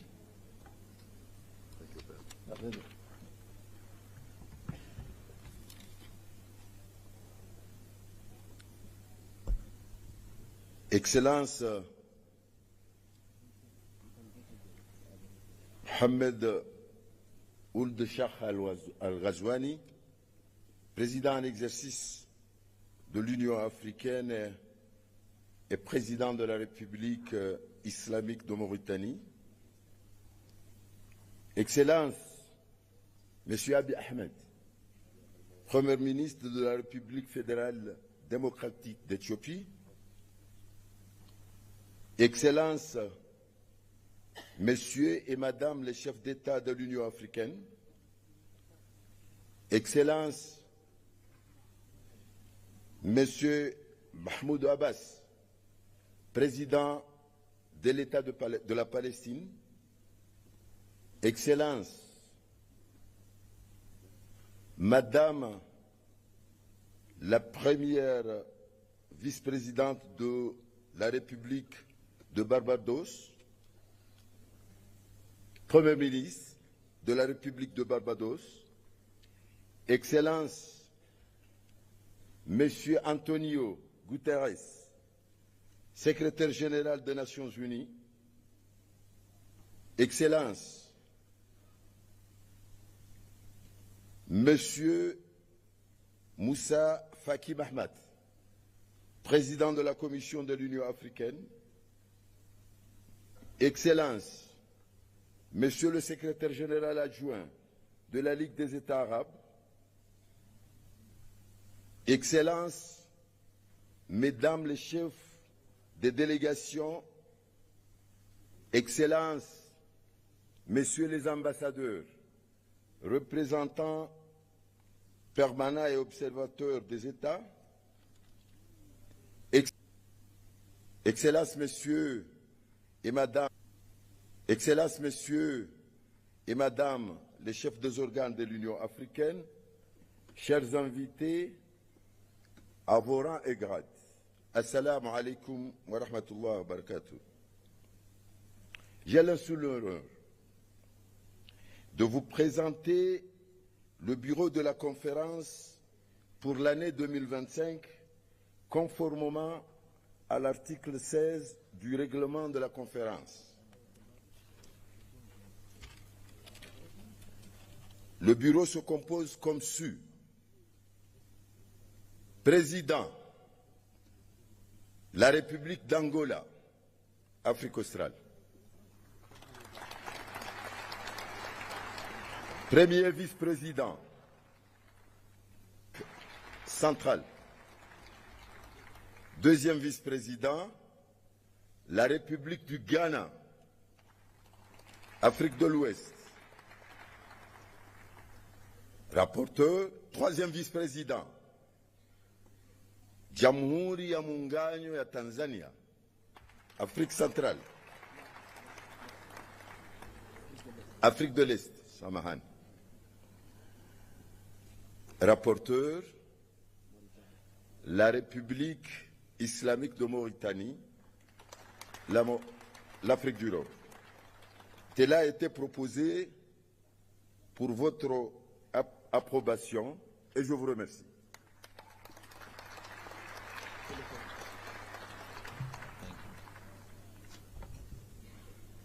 Thank you, Your Excellency, and congratulations for the new elected Bureau. I have the honor now to invite Excellency Mohammed Wil Sheikh Al Ghazwani, President of the Islamic Republic of Mauritania, to deliver his handover speech. Your Excellency, please.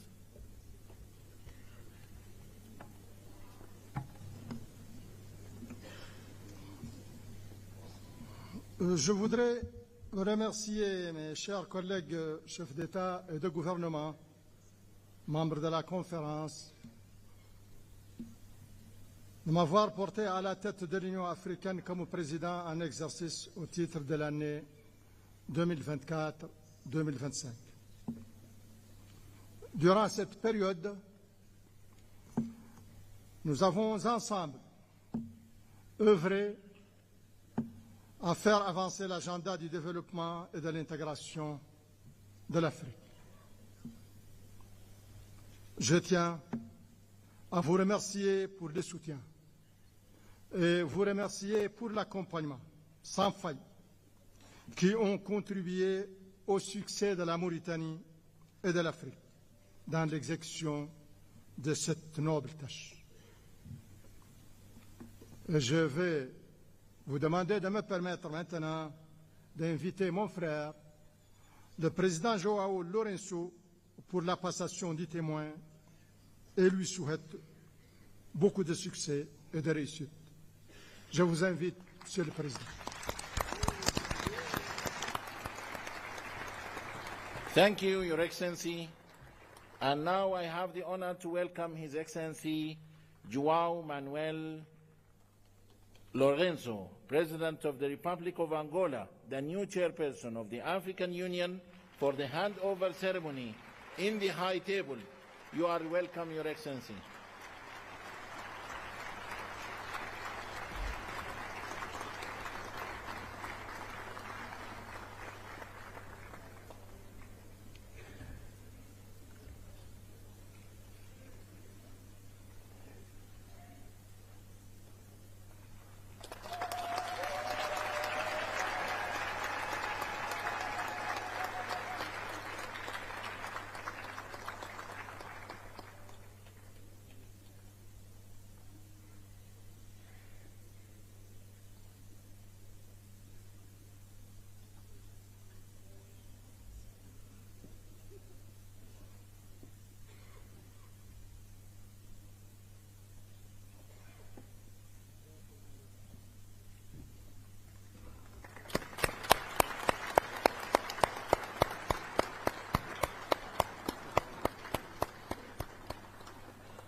Thank you.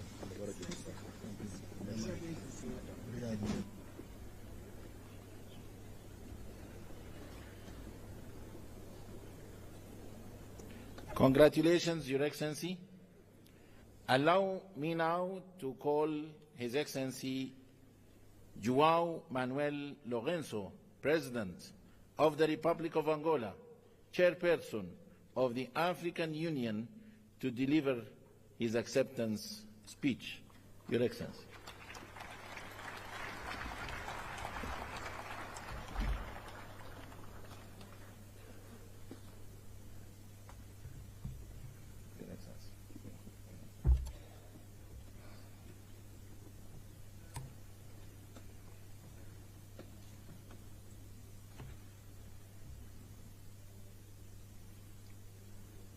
Sua Majestade Swati III do Reino de Swatini, Sua Majestade Letsi III do Reino do Lesoto, Sua Excelência Mohamed Ould Ghazouani, Presidente da República Islâmica da Mauritânia e Presidente cessante da União Africana, Suas Excelências Chefes de Estado e de Governo, Sua Excelência Abiy Ahmed Ali, Primeiro-Ministro da República Democrática Federal da Etiópia e anfitrião da conferência, Sua Excelência António Guterres, Secretário-Geral das Nações Unidas,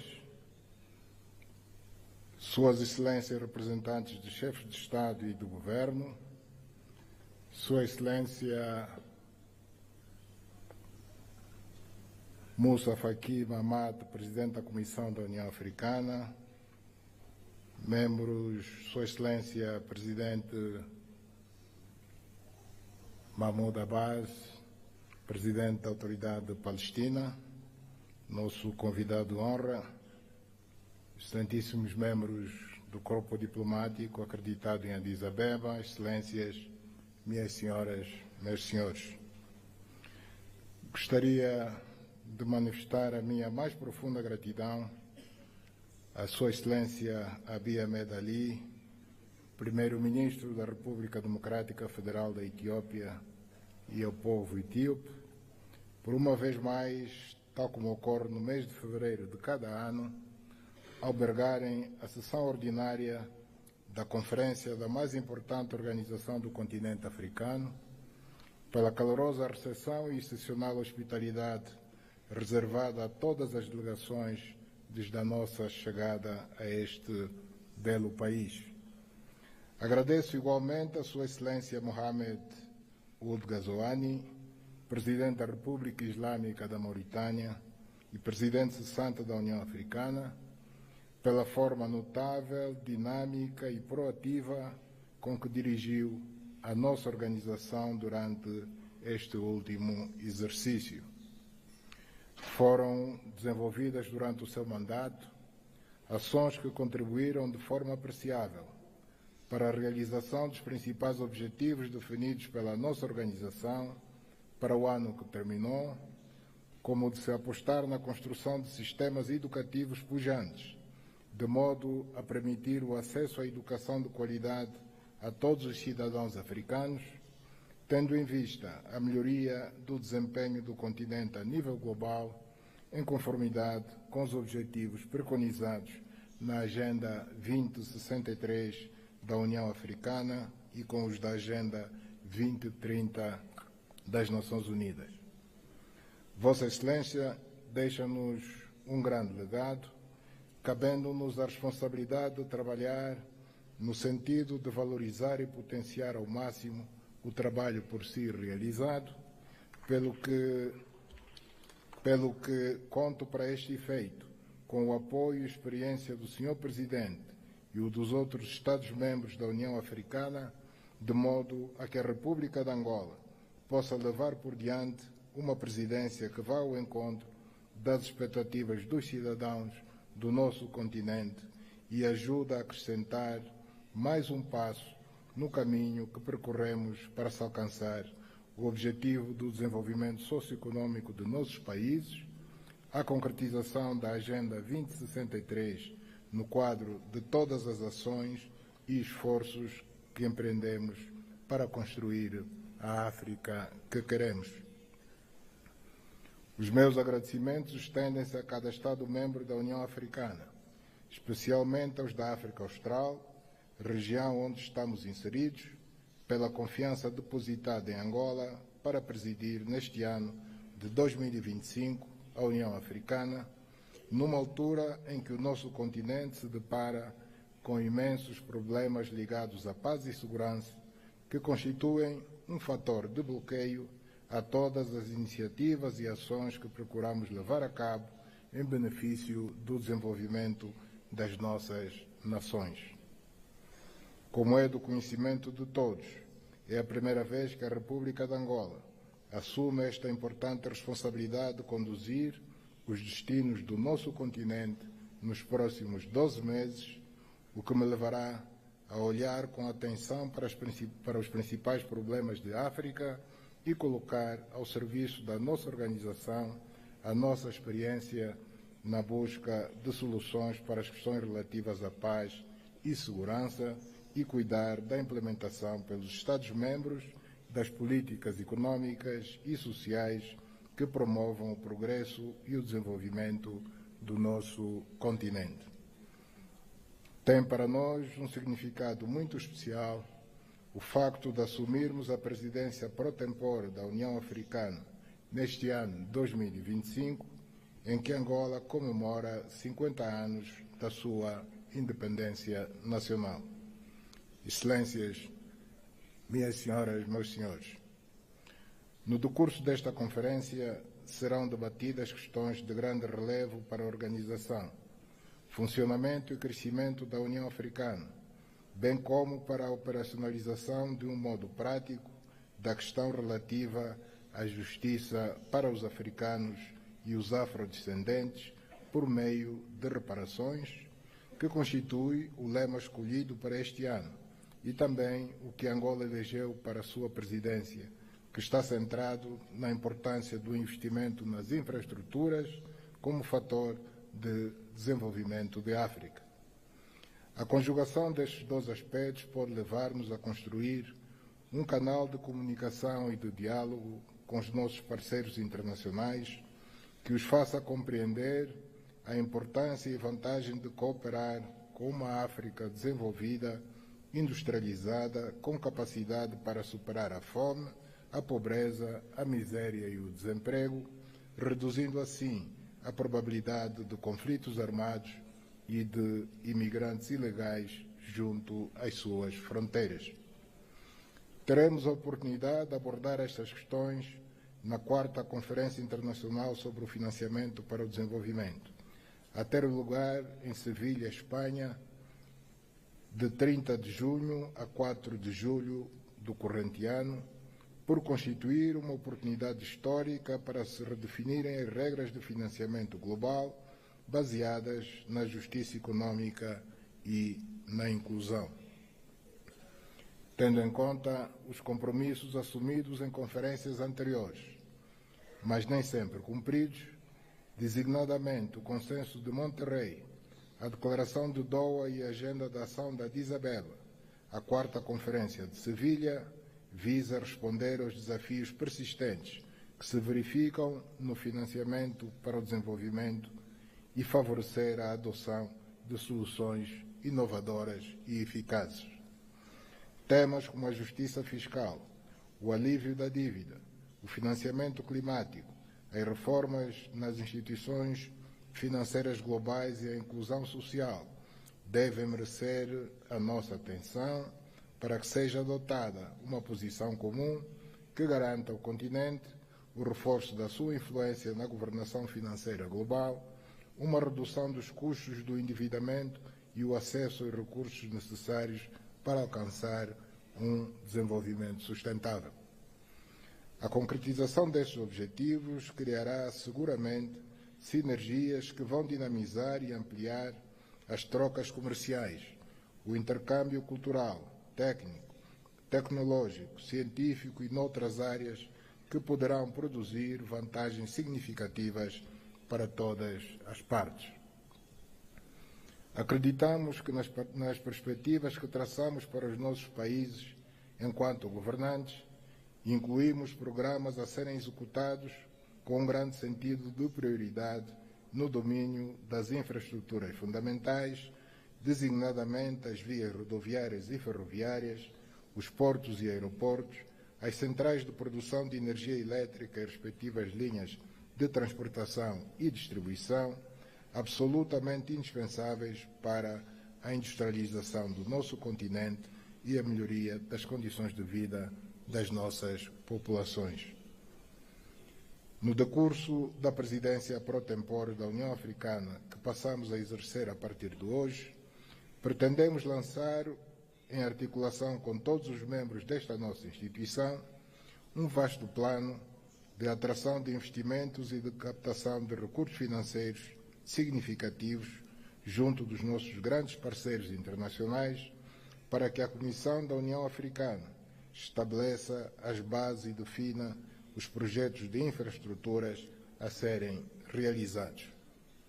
Destaco o contributo que Angola poderá prestar ao desenvolvimento de África, colocando ao dispor o excedente energético que tem para a mitigação das necessidades de vários países neste domínio da energia. Pela relevância e importância estratégica que assume no quadro da transportação de produtos diversos e também no do comércio intra-africano e no de África com o resto do mundo, gostaria de destacar a importância do corredor de Lubito e dos caminhos de ferro tanzanianos Tazara, que poderão desempenhar um papel incontornável na interconexão entre os países africanos e na promoção do comércio que pretendemos realizar no âmbito da Zona de Comércio Livre Continental Africana. Tendo em vista o que referi anteriormente, considero que devemos ter uma estratégia bem definida para colhermos benefícios significativos do facto de a União Africana integrar o G20, o que constitui uma conquista essencial para garantir que o nosso continente seja parte ativa das decisões econômicas globais.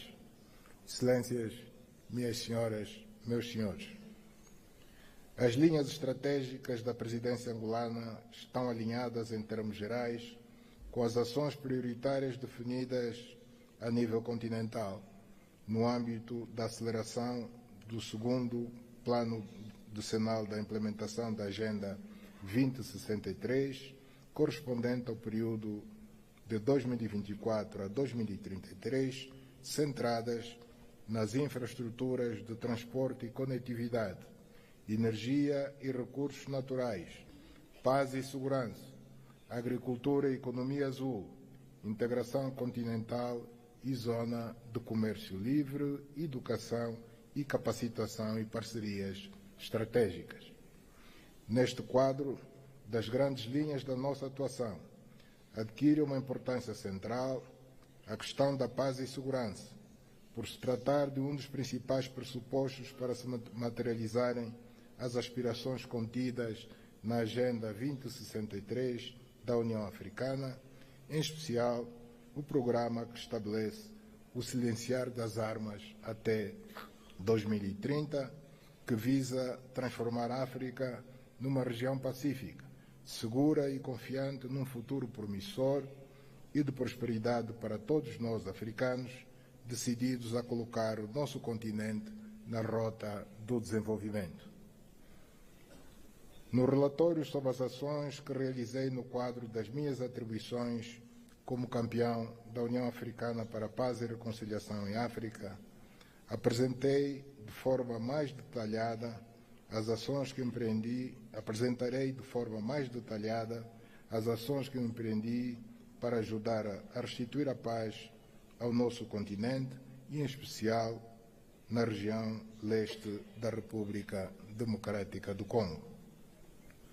Também vos falarei da minha visão sobre o que será essencial levarmos a cabo no futuro para que se consiga pôr nos colocam.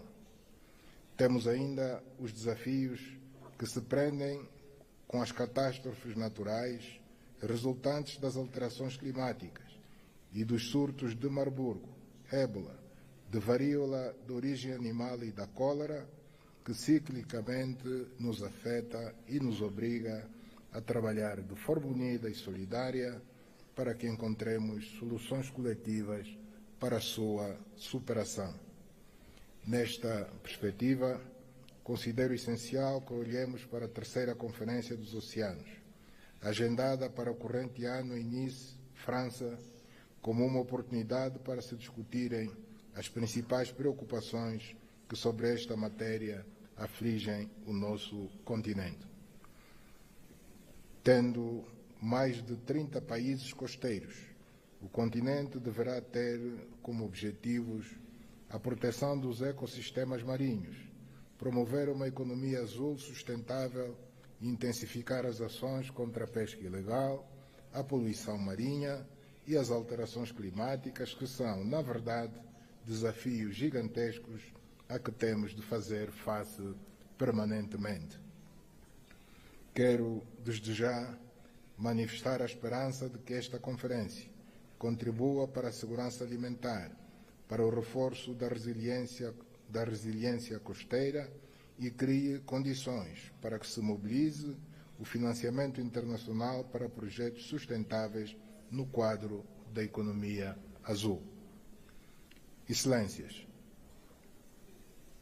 neste ano da presidência angolana, vamos trabalhar em coordenação com a Comissão da União Africana para mobilizar maiores recursos financeiros por via do reforço da cotização de cada Estado-membro, para que possamos, assim, dotar-nos dos recursos necessários à realização de projetos e programas a nível continental, reduzindo, assim, a nossa dependência relativamente ao financiamento externo.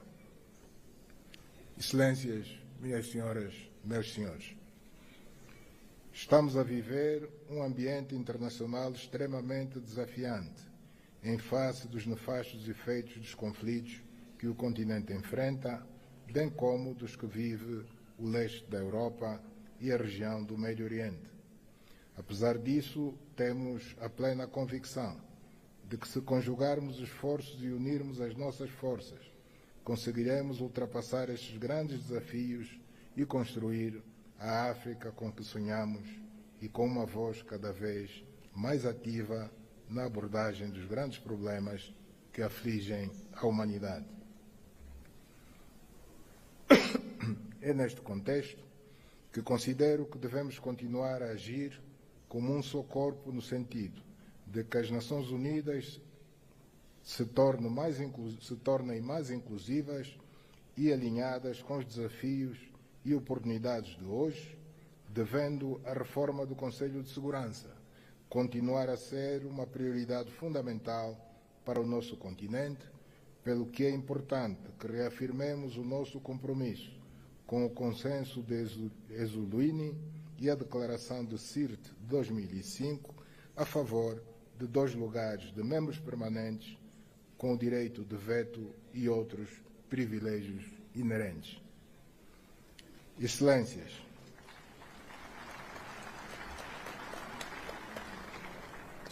gostaria de pedir a todos a maior contribuição possível para que a presidência da nossa organização continental, que a partir de hoje assumo, possa decorrer num clima de grande compreensão e com o dinamismo que se impõe, neste longo caminho que juntos percorremos pela transformação da África num continente de riqueza, de prosperidade para seus filhos.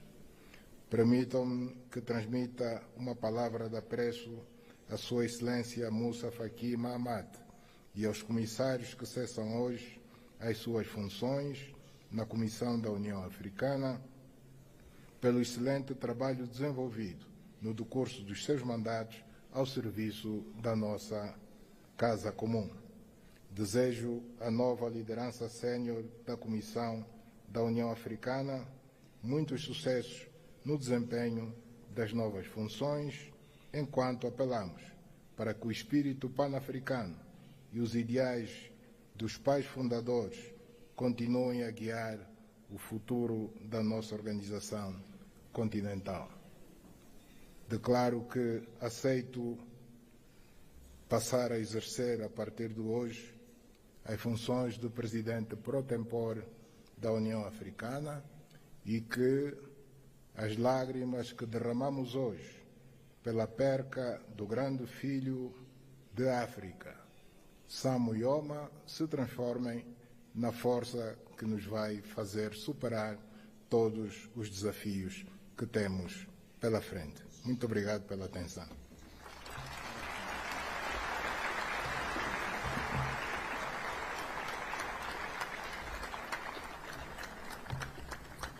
Thank you, Your Excellency.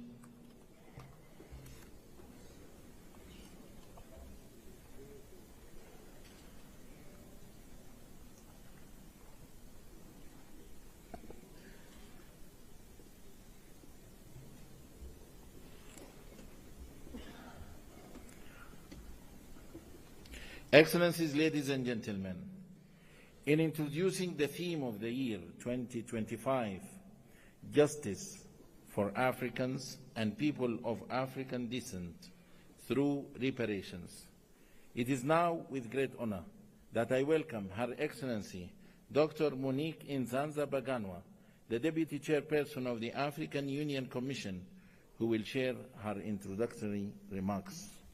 Your Excellency.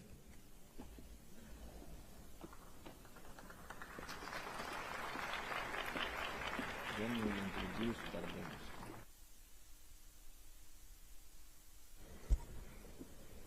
Thank you.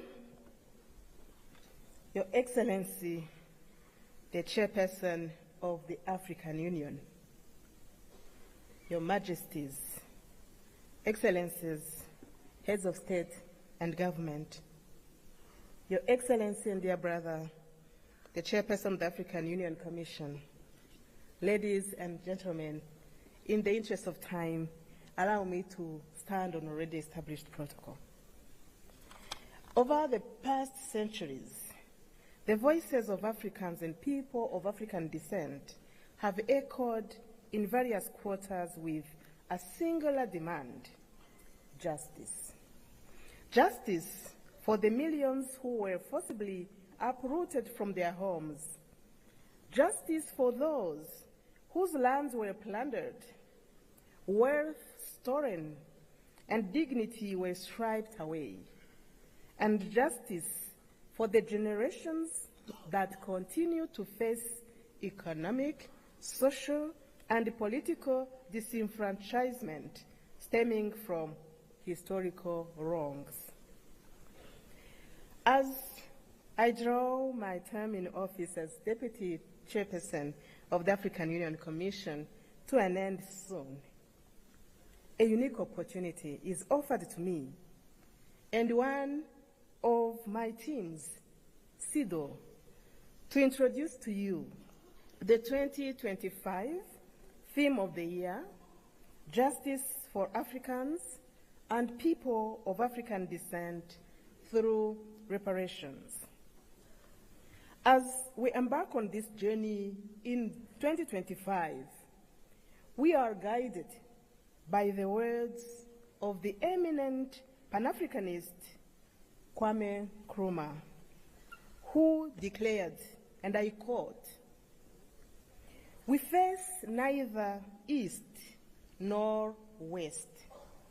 We face forward." The African Union's Agenda 2063 envisions a continent that is integrated, prosperous, and driven by its own citizens, a continent that is peaceful.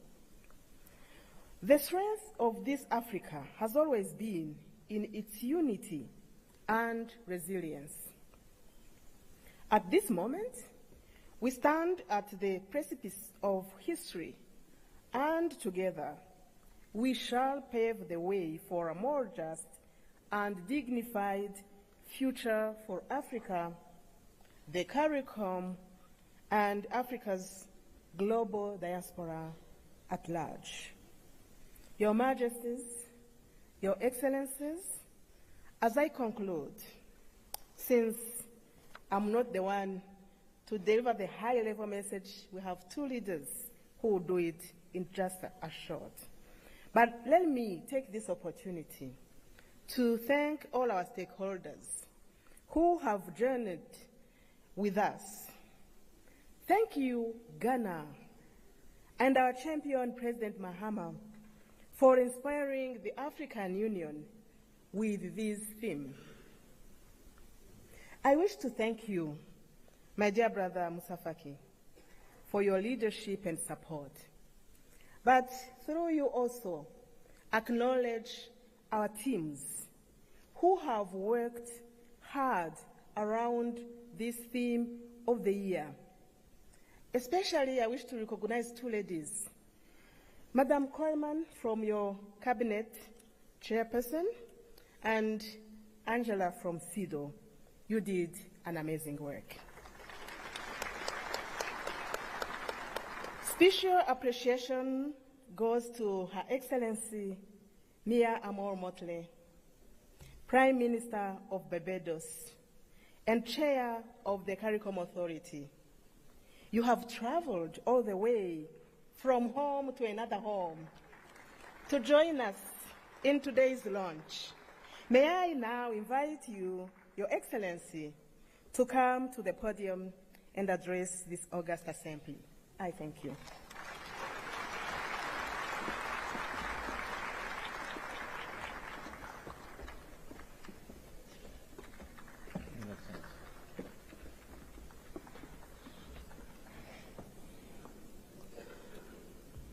Thank you very much, Madam Chairperson. Your Excellencies, and may I start, Chairperson of the African Union, President of Angola, Your Excellency, Prime Minister of the Federal Democratic Republic of Ethiopia and our host, Dr. Abiy Ahmed, Your Excellency, outgoing Chairperson of the African Union and President of the Islamic Republic of Mauritania, Your Majesties, Your Excellencies, Heads of State and Government of the African Union and First Ladies present, Your Excellency, the President of the Palestinian Authority, Your Excellency Antonio Guterres, Secretary General of the United Nations, Your Excellency Musa Faki Mohammed, Chairperson of the African Union Commission, Your Excellencies, former heads of state and heads of government of the African Union, distinguished delegates, ambassadors, and guests all. I stand here clothed in the spirit of the battles of Adwa, conscious that it was that battle within 24 hours that shook the confidence of the powers of Europe, but inspired the people of Africa and the children of the African diaspora that good would prevail over evil and light over darkness, but only in the context of our unity. I stand here conscious that it was that battle that forged the beginnings of Pan-Africanism that eventually led to the movement for independence and the destruction of the colonial powers to give us not full development and power, but the first steps of political independence.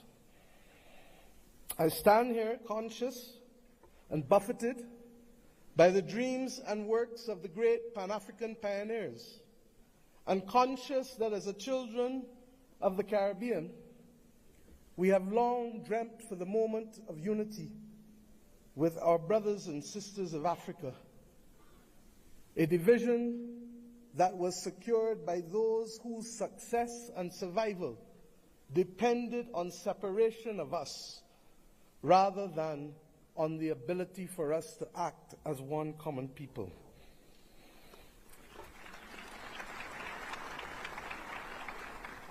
Our relationship, you can say, was embryonic, but regrettably, as long as it has been and as related as we have been, it has been sporadic.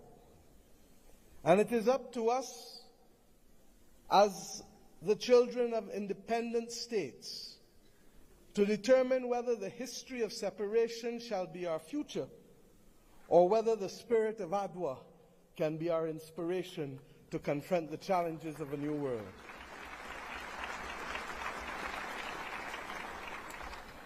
Yes, I stand here as a daughter of Africa.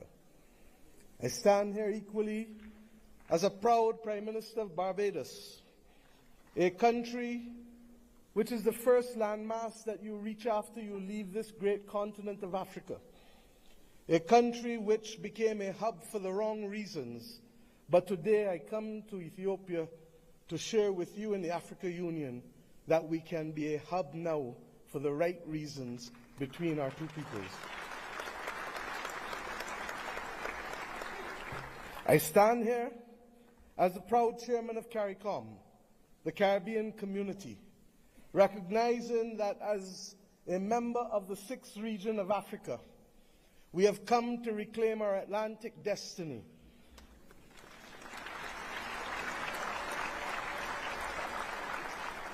We have come to ensure that the very futures of our people are different and will not once again be determined by a middleman who will ensure that the Middle Passage is one that sees our people at the bottom of the ocean's floor of the Atlantic or in the fields of the plantations of the Caribbean,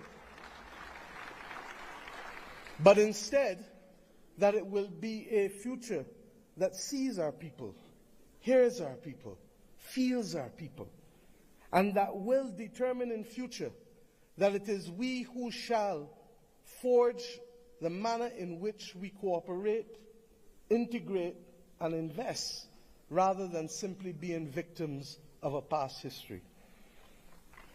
I stand here equally as the chair of the V20, 70 countries across the world that are climate vulnerable, 40% of whom come from this great continent of Africa, recognizing that it is only through unity that we can confront the existential crisis of our generation, that of the climate crisis. The Secretary General of the United Nations has already laid out, ably so, many of the iniquities that we continue to face in spite of political independence. It was His Majesty Haile Selassie who popularized and told us that there shall be no first-class or second-class citizens, words popularized by Bob Marley. learned by all of our people without appropriately recognizing the context in which he spoke and the mission which must be ours for generations until it is achieved.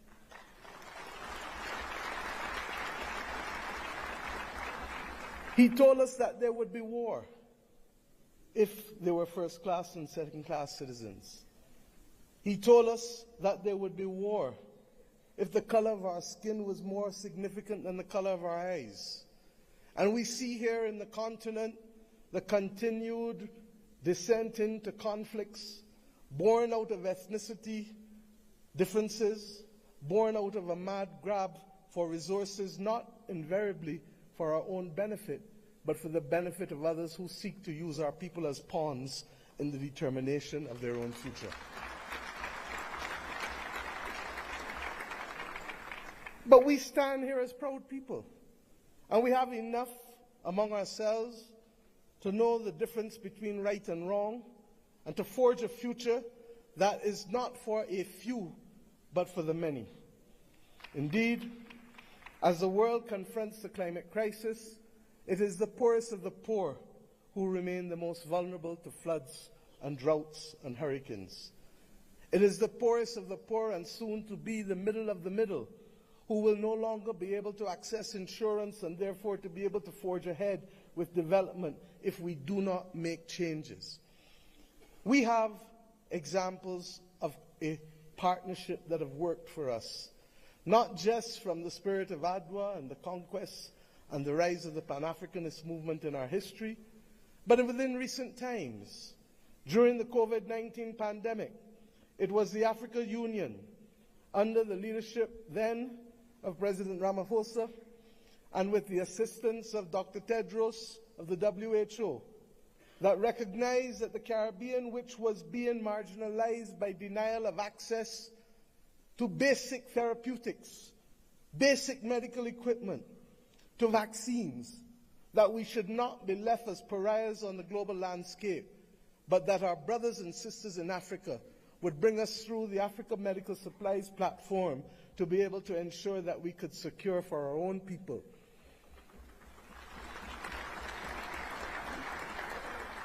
It was with the solidarity of many of you in the African Union that the Bridgetown Initiative has been able to take root and to make a case for a more modern and a fairer system that allows us to be able to access finance and to be able to put in place measures that allow us to be able to pause our repayment of debt during the period of necessity for rebuilding after horrific climatic events.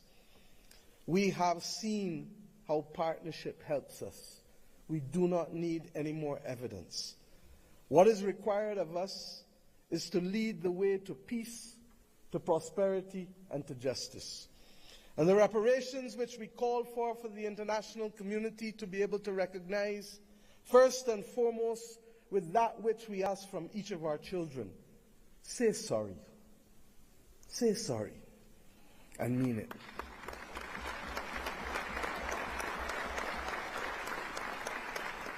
And after you say sorry, recognize that the future of the world is not possible without the stability of Africa and its diaspora. For as long as hypocrisy and double standards remain, it will be impossible to secure stability and peace in any nation across the earth. The reparations that we call for, beyond sorry, must be for fair access and development and compensation, because we each started the journey of independence with a chronic deficit. A deficit of resources, a deficit of fairness, a deficit of opportunity. And it is up to us, many of us in the second and third generation of independence, to be able to frame out fairly, in a mature conversation, what those reparations must look like if we are to attain justice and to inspire the young people of this world that good must always prevail over evil. But it is not only the reparations that we ask from the international community, because we ourselves must repair the damage that was foisted on us. The notion that transit visas, begging for them, must be the lot of our people in order to move across this world cannot be something that gives us satisfaction.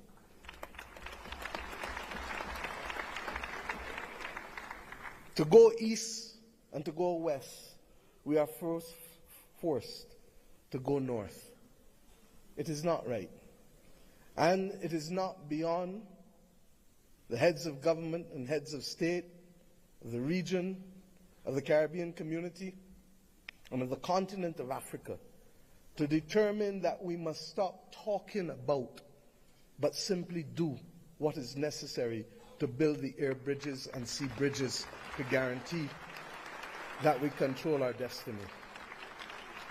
I ask us to reflect on this because it is this simple act, apart from our music and our culture and our food, that will guarantee that it is not simply heads of government and heads of state that will meet in Accra or Bridgetown, but it is ordinary people who will be able to trade and to move from the closest point of Dakar to the closest point of Bridgetown, to be able to open up the opportunities that technically ought to be available not just simply through the Africa Free Trade Area or the CARICOM single market and economy, but through the combined opportunities provided by both. I ask us equally to recognize that in an era where AI is threatening to redefine what humanity can do and even if we can survive, that it is not ours to be the victims once again of technology as we were with gunpowder, but it is for us to help shape the future of the world, because more often than not it is Africa and its people who have brought the humanizing forces to bear on civilization. And if we are to be the cradle of civilization, then we are to be the protectors of people and planet, of humanity, as we go forward. And some watching on may say, how? And I say, how not? How not does a continent that has 40% of the world's minerals not be in charge of helping to secure the destiny and stability of the planet? How not does the numbers of our two communities, who constitute a third of the world's states, not act in singular purpose to forge the kind of world that we want and to be able to ensure that the institutions that deny access to us, to hear our voices as reflective of the continent and of the small island developing states of the world, how do we not secure that admission, which is not only just, but a moral imperative if the world is to have stability in this 21st century?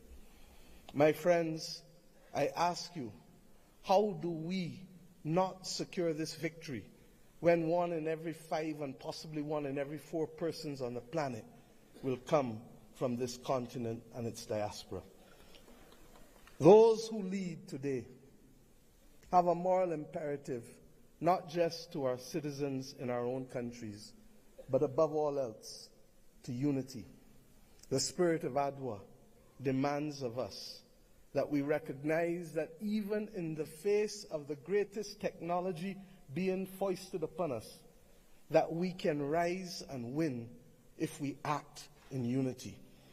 This has been a message not given by our generation alone, but by previous generations of African and Caribbean leaders. But we ask ourselves, why does it elude us? And the answer comes not from outside, but only from within. When I speak of the USA with affection, I do not only want to speak of that which is known in the Americas. I want to speak about that which ought to have been possible if the 1884 Berlin talks did not take place. The possibility of the United States of Africa, which is as diverse as India, which is as diverse as China in terms of ethnicity and language and religion, but which is entirely possible if we see not ourselves first, but we see the unity of ourselves together. This may be the cry of a naive and romantic daughter of Africa. But if that is the case, I prefer to die being a naive and romantic daughter of Africa than one who is cynical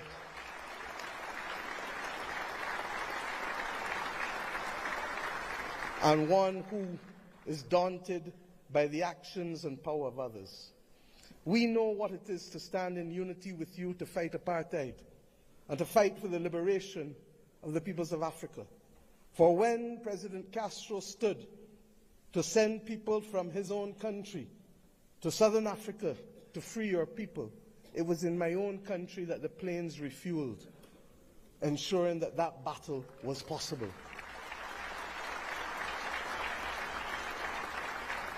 And when 100 years ago, almost, a Barbadian man and woman left our nation and left the United States to come here, Arnold and Mignon Ford, he wrote the anthem and lyrics of the anthem of the United Negro Improvement Association, UNIA, and his wife dared to establish a co-educational school here in Ethiopia, ensuring that boys and girls could receive education in a time and at a time when war was dominating the global landscape. They chose to see light rather than darkness. I ask us today, in tangible terms, that will allow our people to travel, that will allow us to pool our investments to ensure that the people of Africa not be denied the electricity that is so necessary as a platform for participation in the new world. I ask us not only to pool that investment, but to also ensure that we pool our voices, because there is too much division in this world today. There is too much war and there is too much conflict. And we know what precipitates and causes that. If we leave Addis Ababa with the commitment that the world is not going to be safe without a prosperous and stable Africa, then we understand what is the moral imperatives we must undertake in each of our countries to secure that unity of purpose and to secure ultimately the saving of the people. Celebrate the Caribbean Festival of Arts, the 15th Carifesta, from August 22nd to August 31st. And we do so not only asking for those from Cuba